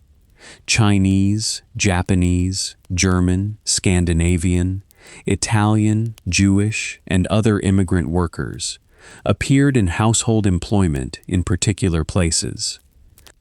The Irish case is distinctive because women arrived in such numbers, dominated service in several northeastern cities, and became the subject of a named popular stereotype. It is not the whole history of domestic work. The stereotype itself changed as Irish Americans gained political power and social acceptance. The simian caricatures that had marked Irish people as racially suspect became less acceptable. Catholic institutions grew. Irish families entered civil service, teaching, policing, politics, business, and the professions. The label Bridget gradually lost some of its direct force, even as ethnic jokes persisted. The occupational stigma did not vanish. It attached to new workers. Employers continued to describe a shortage of good help, while excluding available women through race, wage, residence, and conditions. The servant problem could change its target without changing its structure. Household technology also changed the demand. Prepared foods reduced some kitchen labor. Commercial laundries moved washing out of private houses. Gas and electricity altered lighting and fuel work. Plumbing spread. Smaller families and smaller houses reduced staffs. Hotels and restaurants performed services once organized privately. Salmon anticipated much of this specialization. She argued that household tasks would increasingly move outside the individual home, just as spinning, weaving, candle making, and many food processes had moved earlier. Work could be organized by the hour, day, or piece, rather than through one live-in servant responsible to one family. This did not remove domestic labor. It changed where it occurred and who supervised it. Laundry workers still washed. Restaurant workers still cooked. Cleaners still cleaned. Childcare remained labor. Industrial organization could define hours more clearly, but it could also create new forms of low-wage work. The Gilded Age mansion sits at a particular point in this transition. Its owners embraced modern engineering while maintaining an elaborate private staff. Boilers, electricity, plumbing, and elevators existed beside uniforms, call systems, and personal service. The house was technologically modern and socially hierarchical. The combination helps explain its fascination. Visitors see machines and marble in one building. They see a society using industrial wealth to reproduce the appearance of aristocratic life. The servants made that reproduction possible.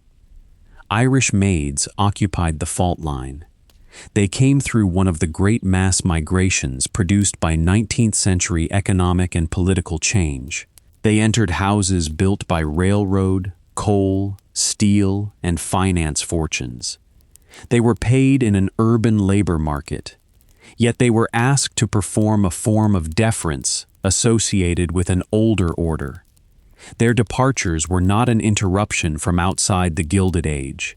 They were the Gilded Age. The period is often narrated through tycoons competing for rail lines, markets, and social rank. Workers also compared markets. A maid who crossed the street for a higher wage was acting within the same economy, though with vastly less capital and security. The difference in scale should not obscure the similarity in reasoning. Employers praised enterprise in men who changed suppliers, reduced costs, and sought advantage. They condemned calculation in women who changed households, raised wages, and sought time. Mary's request for higher wages belongs beside the business correspondence of the period. It is a small negotiation, but it reveals labor pricing itself. The fact that her surname may be lost does not reduce the economic meaning. Norah's third chambermaid title belongs beside the architectural plans of the breakers. It reveals the organization required to keep the building operating. The fact that her room or exact schedule may not be documented does not reduce the meaning of her role. Agnes Johnson's census entry belongs beside immigration statistics. It turns a percentage into a woman who arrived at 18 and still worked in service at 30. The fact that her feelings are not recorded prevents us from supplying them. Mary Henratty's long career belongs beside turnover statistics. It shows that the average did not determine every life. The fact that her retirement is unclear prevents a neat ending. Julia Glover's movement belongs beside employer complaints about restlessness. It shows a worker carrying skill among households. The fact that her career came later shows the system continuing beyond the conventional end of the Gilded Age. Each case repays part of the title. The mansions needed maids because operation required many forms of labor.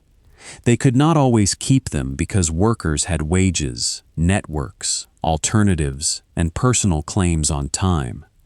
The real servant problem was the refusal to recognize that combination. There were employers who did recognize it.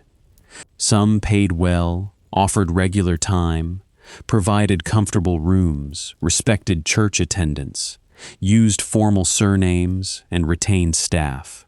Some built relationships remembered with affection by both sides. Reform literature included practical efforts to improve conditions. Recognizing good employers does not cancel the structure. It demonstrates that turnover was not an inexplicable trait. Conditions could influence it. A coveted household could attract workers. A respectful relationship could last. The Weir family offers both evidence types. One Mary left over wages. Hanratty stayed for decades. The same family archive contains bargaining and continuity. A truthful history does not force one to erase the other. The same is true of opportunity and prejudice. Norah's family memory emphasizes American possibility. The Bridget cartoons express contempt. Both belonged to the world an Irish maid encountered. The danger lies in converting contrast into a universal emotional story. We do not know that Norah felt insulted by the Bridget label personally. We know the stereotype circulated around workers like her. We do not know that every long-serving maid loved her employer. We know some relationships endured. Historical narration earns trust by leaving those borders intact. The border between evidence and interpretation is especially important when discussing private harm. Domestic workers were vulnerable to harassment and assault because they lived in employers' homes and worked outside public view. Contemporary reformers and later historians document such risks. But assigning an assault to an unnamed representative maid without a source turns a real structural danger into fiction. The evidence does not need that fiction. Control over time, names, wages, references, and lodging already shows the inequality. The ability to leave already shows agency. The tension between them carries the story. The private household also concealed ordinary negotiation from public memory. A strike leaves newspapers, union minutes, and police reports.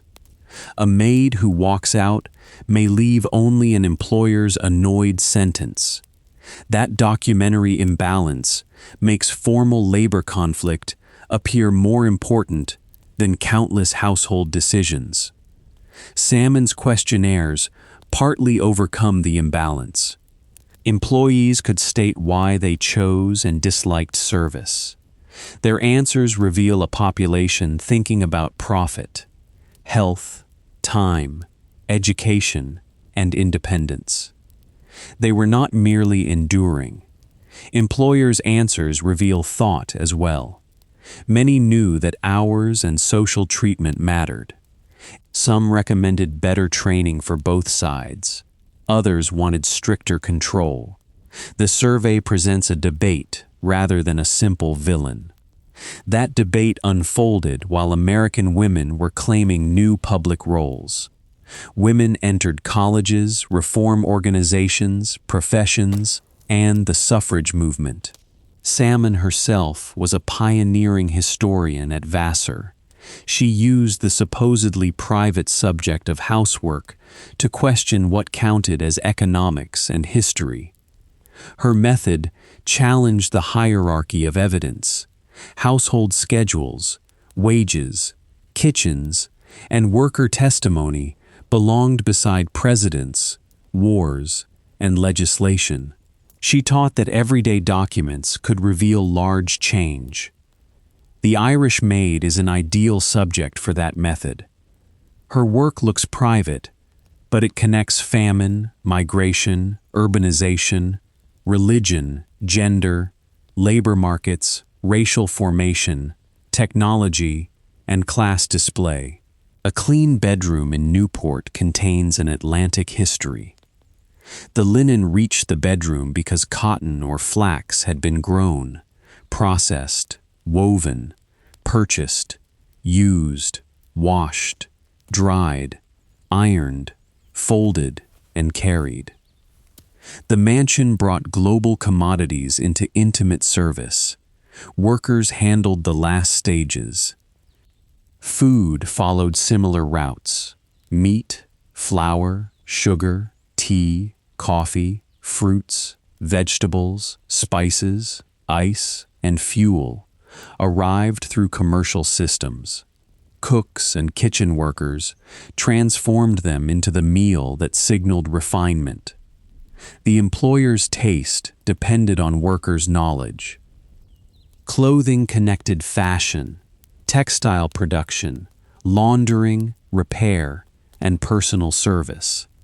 A lady's maid managed garments and dressing. A laundress protected fabric from damage. A chambermaid handled linen. The apparent effortlessness of dress rested on hidden expertise. Children connected private affection to paid care.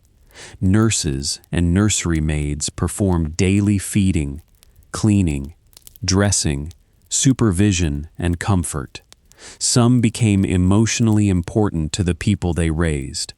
Their own family relationships could be separated by migration or work. These tasks explain why domestic service was both devalued and indispensable. They were associated with women's unpaid household labor, so employers could treat them as natural rather than skilled. Yet failure in any one task immediately disrupted comfort. Skill became most visible when absent. A ruined meal revealed the cook. A stained garment revealed the laundress. A neglected room revealed the maid. Successful work disappeared. The Bridget joke depended on visible failure. It repeated stories of broken dishes, misunderstood instructions, and kitchen disasters. It rarely joked about a household operating perfectly because a worker had mastered complicated routines. Nor did it examine the learning curve. A woman from rural Ireland might encounter unfamiliar fuel, plumbing, recipes, measurements, serving etiquette, and equipment. An American-born mistress might also be learning how to direct a large staff. The stereotype assigned every mismatch to the immigrant.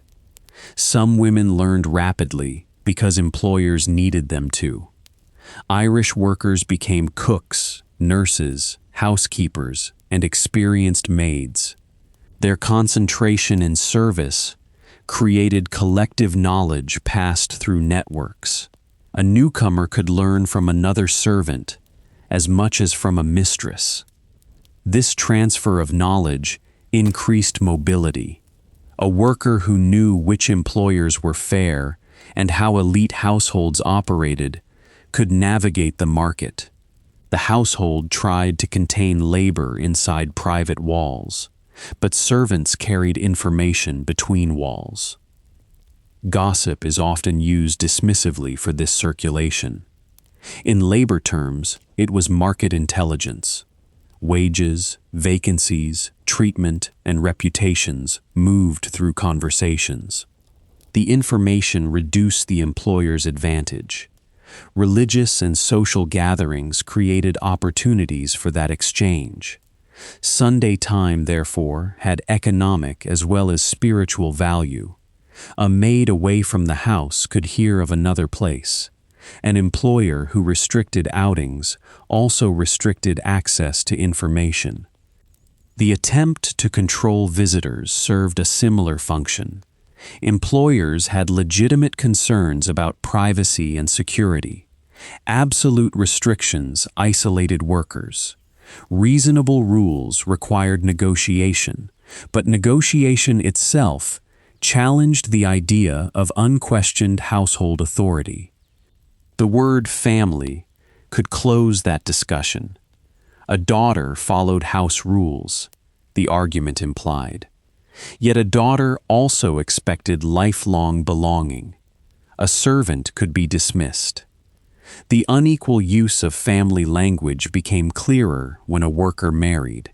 Employers often expected her to leave because her proper family had changed. The household that had called her one of its own released the claim as soon as another institution took priority. Some women delayed marriage to keep earning. Irish migration patterns and cultural conditions also influenced age at marriage. A wage could increase independence in choosing whether and when to marry. It could support parents or siblings instead. Remaining single carried other risks. Without a spouse or children, a worker might depend on savings, siblings, friends, church institutions, or an employer in later life. Long service could build security or deepen dependence.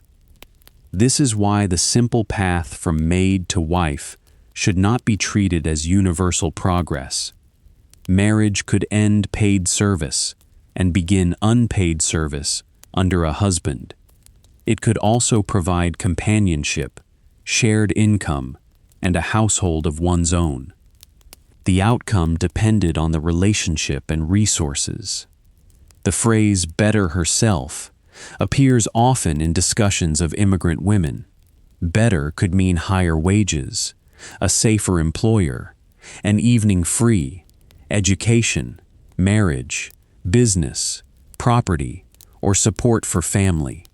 Employers sometimes defined better as becoming more useful within service. Workers could define it differently. The title's word "keep" therefore deserves attention. To keep a worker can mean retain her through fair terms. In household language, it could drift toward possession.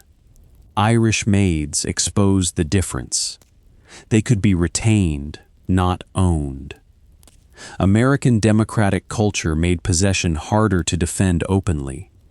The mistress spoke of loyalty, character, and gratitude rather than ownership. The worker spoke through departure. Departure did not always produce liberation.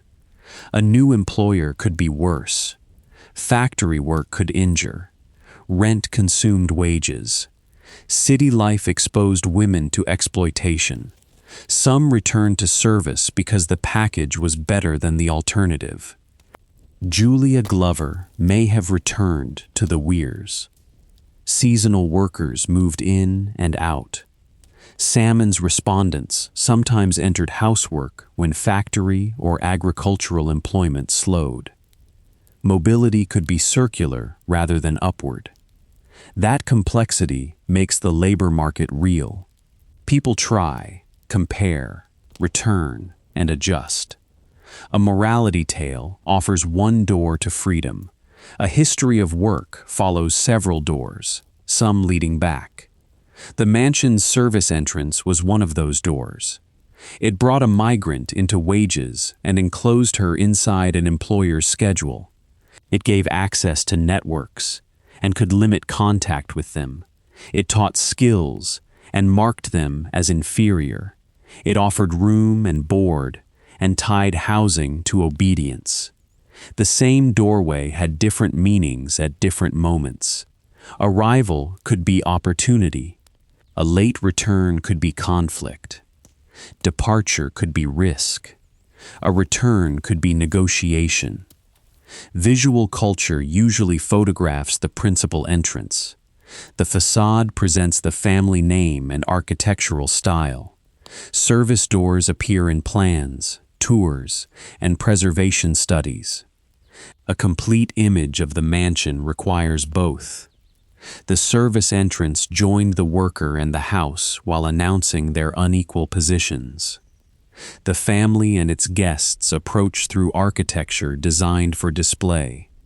Servants entered through a route designed for movement without ceremony. The doors might open into the same building, but they assigned different meanings to arrival. For a newly arrived woman, the quieter entrance could still represent opportunity. It led to immediate work, a room, food, and other employees who understood the city. For the employer, it represented controlled access. The worker was necessary inside the house, but was expected to remain socially separate from the people whose comfort she produced. Keys, bells, backstairs, speaking tubes, and service corridors organized that separation. They allowed instructions to travel while limiting unnecessary encounters. Yet no mechanism could remove the worker's judgment. A bell could summon someone who had agreed to answer it. It could not guarantee that she would remain employed next week.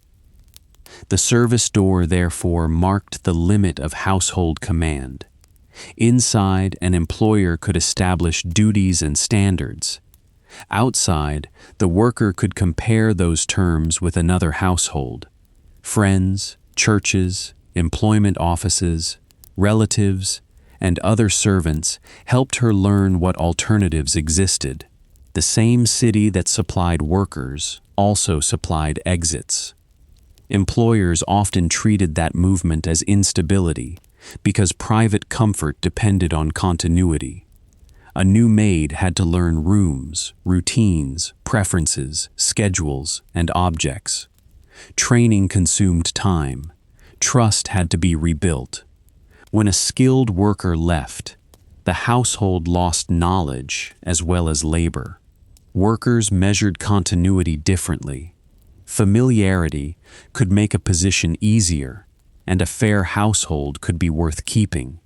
But familiarity could also increase duties without increasing pay. A servant who became indispensable might gain leverage or find herself burdened with every task no one else understood.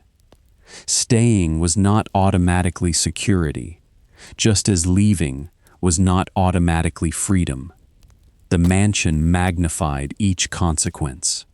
Its scale created specialized jobs and multiplied the connections among them. A chambermaid depended on laundry work. A cook depended on deliveries and kitchen help.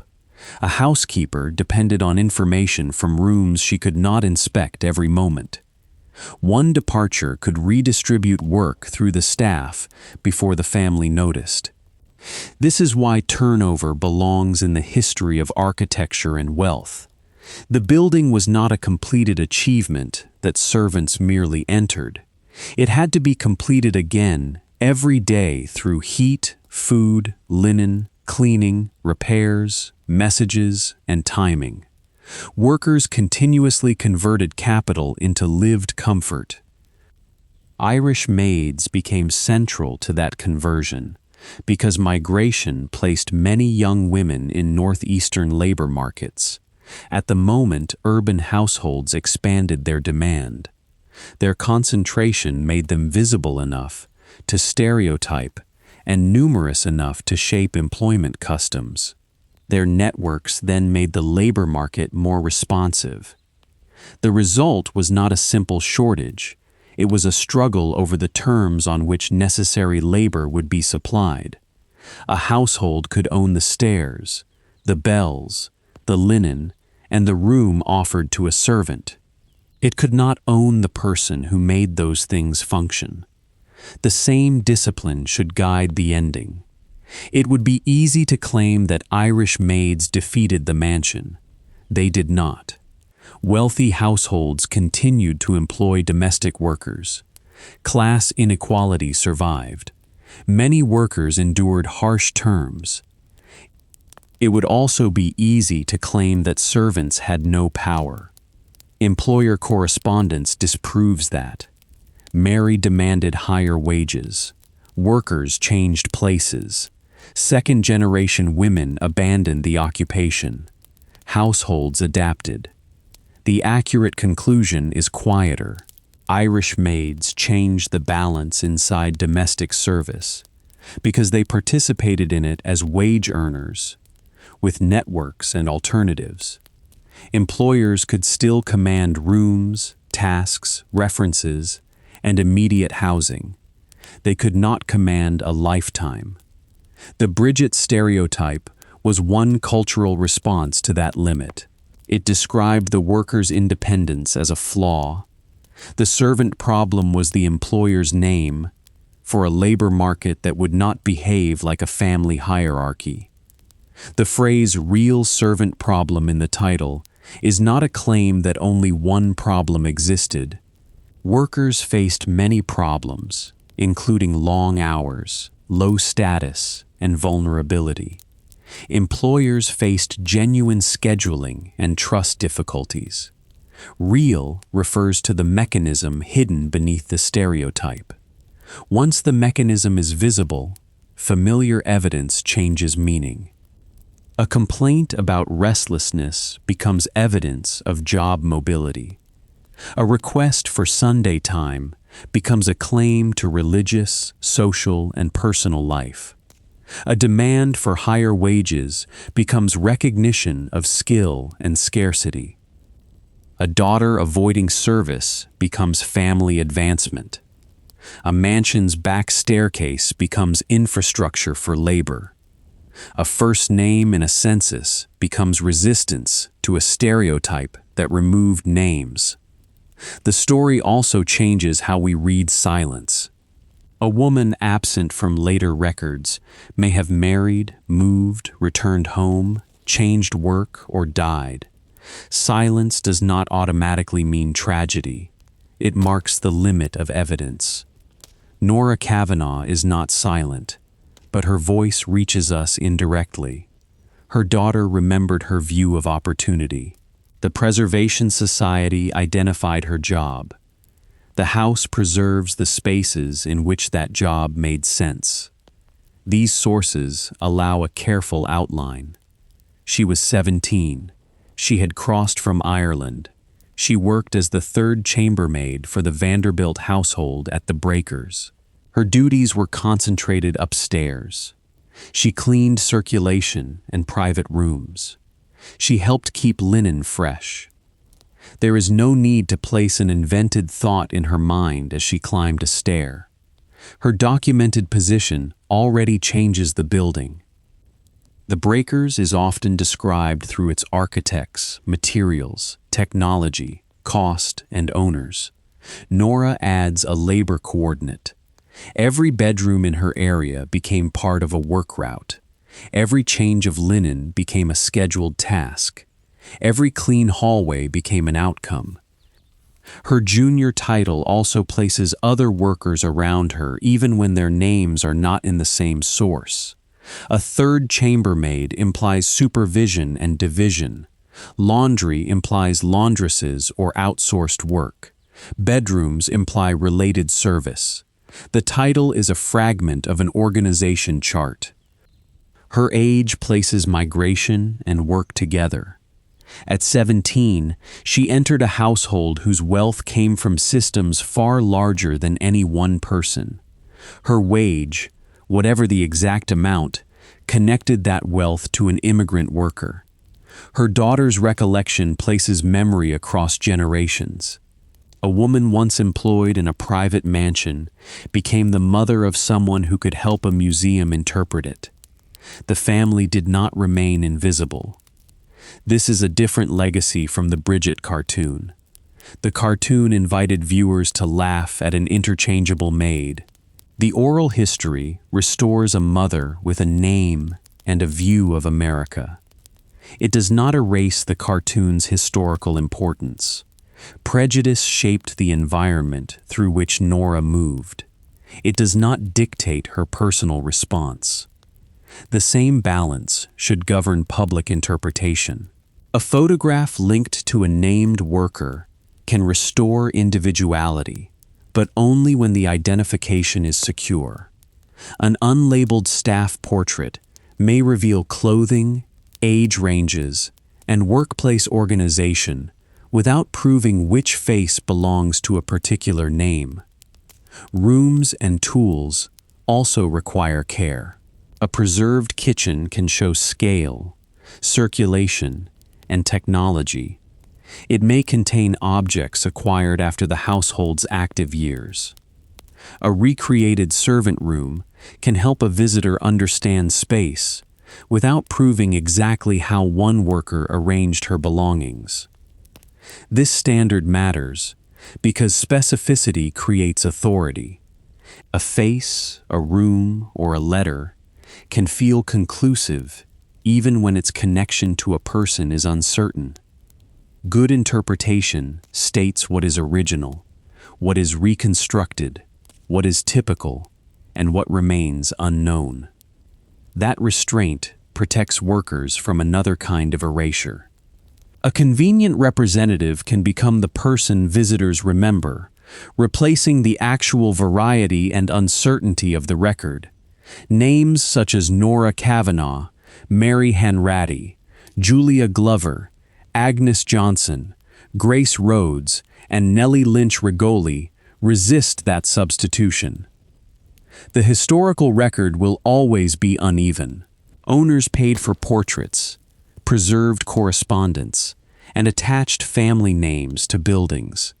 Workers were more likely to appear when the state counted them or an employer needed them. Research can reduce the imbalance, but not eliminate it. Public history institutions are changing the balance. Servant tours, descendant interviews, staff photographs, census research, and labor studies bring workers into house interpretation. A visitor can now climb the service stairs and learn names rather than simply marvel at hidden corridors. That change reflects Salmon's principle. Household work belongs to history. The private home is an economic site. The person who cleans a room is part of the story of the room. It also reflects the work of descendants. Family photographs and memories often survive outside institutional archives. When a museum invites them in, the definition of valuable evidence expands. Norah's daughter heard her own recorded voice on a tour at the Breakers. The Preservation Society reported that the experience moved her because her mother had become part of the history of the house. That moment occurred long after Norah's employment, but it completes an archival journey. The house once required Norah to maintain its private rooms. Later, the institution maintaining the house required her family's memory to interpret it honestly. The dependency had changed, but it had not disappeared. The mansion needs the maid in history for the same reason it needed her in operation. Without labor, the account does not work.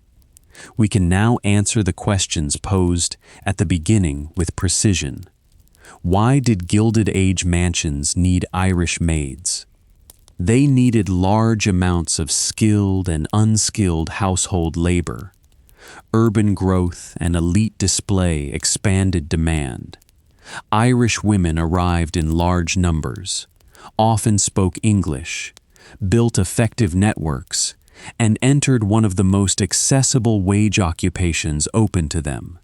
Live-in service connected workers to food and lodging, while connecting employers to a reliable labor pool. Why could the mansions not always keep them? Because the women were wage earners, not property. High demand allowed some to compare employers. Factories, shops, seasonal work, marriage, and other households offered alternatives.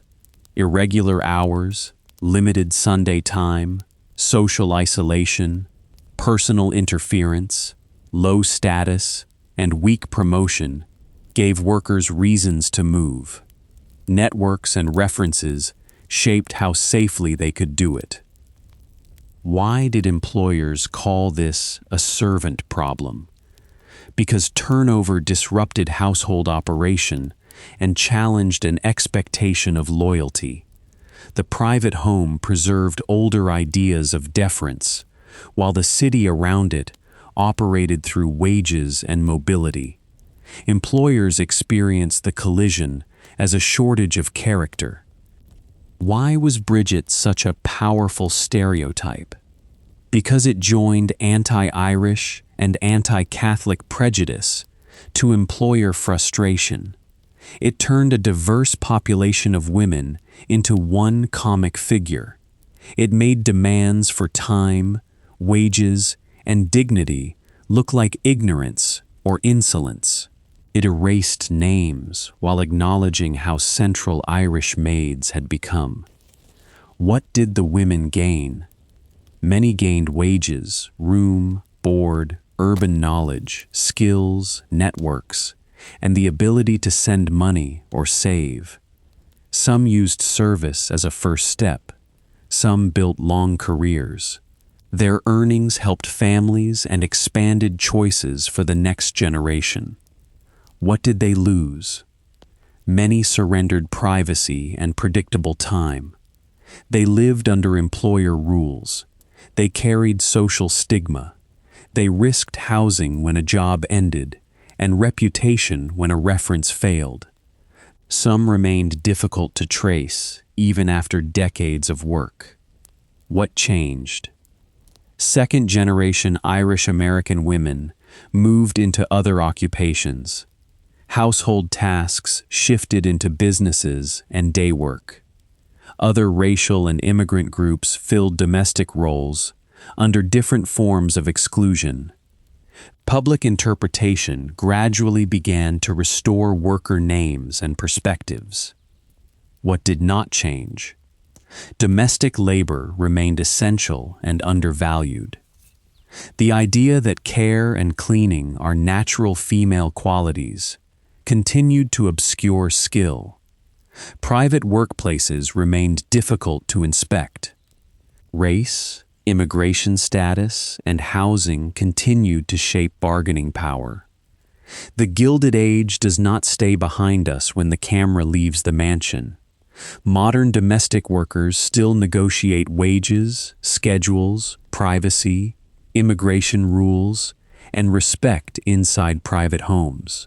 The historical details differ, and direct equivalence would be careless. The old servant problem, nevertheless, teaches a durable lesson about how employers describe labor they need but do not wish to recognize fully. When a worker is called unreliable, the historian asks what conditions she left.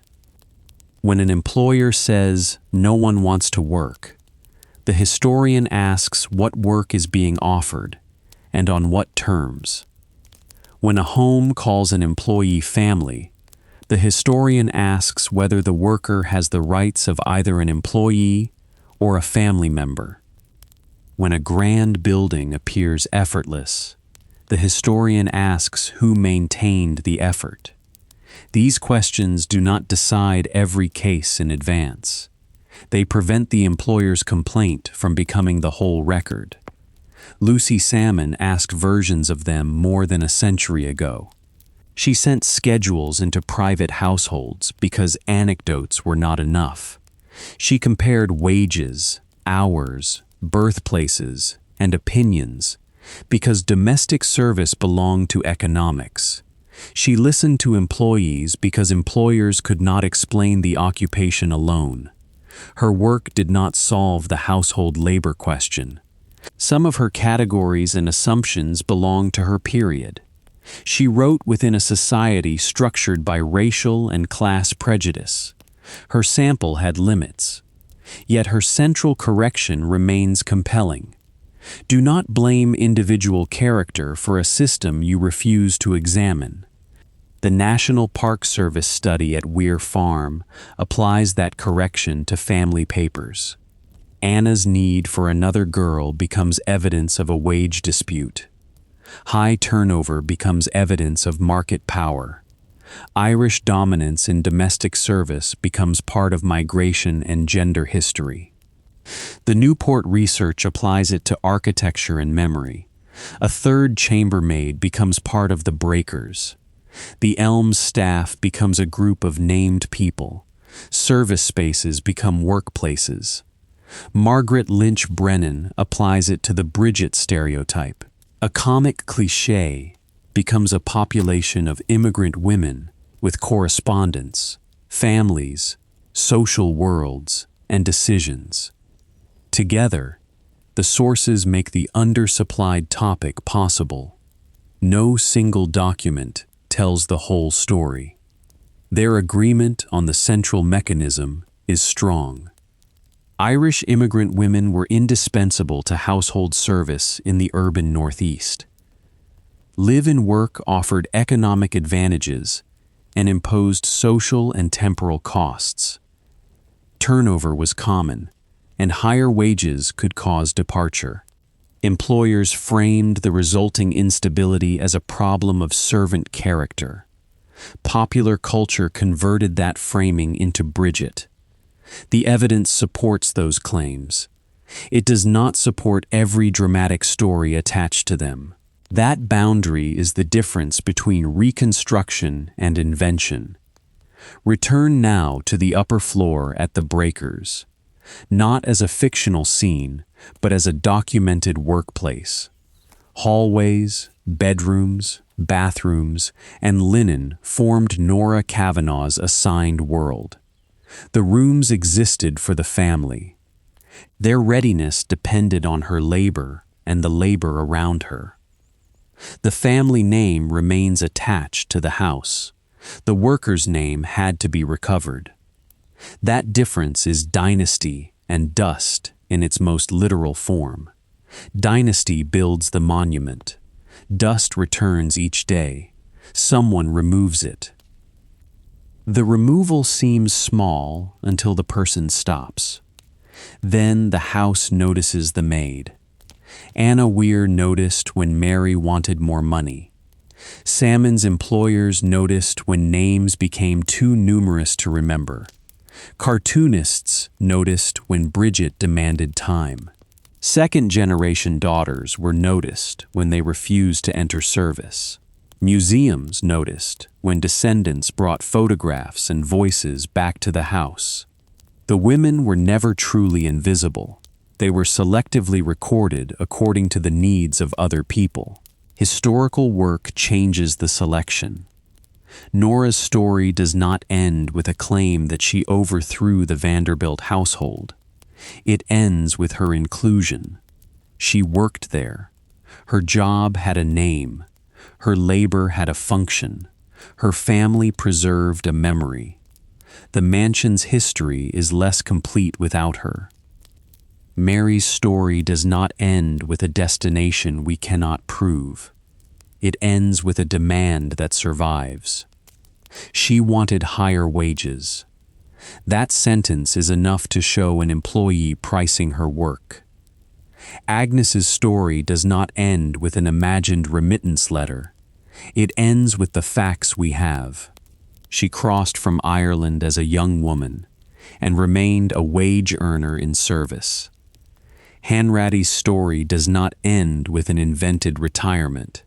It ends at the edge of the trace, after decades in one household system. Julia's story does not end with a straight climb out of service. It moves among households and may return, showing mobility as practice rather than metaphor. Together, these women replace Bridget, not with one heroic type, but with difference. One stayed. One left over wages. One moved among houses. One became visible through a daughter. One remains partly inferred from a migration pattern. Their variety is the truth the stereotype could not hold. Gilded Age mansions could not keep Irish maids, because Irish maids were people with lives larger than mansions. The houses could purchase hours, skill, and presence. They could offer wages, shelter, status, or affection. They could impose rules and influence references. They could not make the worker's family obligation, religious life, ambition, or future disappear. That limit was not a failure in the household machine. It was evidence that the person inside it remained free enough to negotiate, however unequally. The real servant problem was the refusal to see that freedom as part of the bargain. Once we see it, the polished room changes. It is still beautiful. The architecture is still remarkable. The wealth is still historically important. But the clean surface no longer explains itself. Fresh linen points toward the laundry. The meal points toward the kitchen. The warm room points toward fuel and boilers. The quiet hallway points toward a chambermaid who passed through it at work. The empty servant's room points toward someone who left. And the word Bridget points toward a name we should ask to recover. Norah Kavanaugh is one of those names. She was 17. She was Irish. She was the third chambermaid at the Breakers. She helped keep the upper floor ready. The mansion could not tell its whole story until history made room for hers.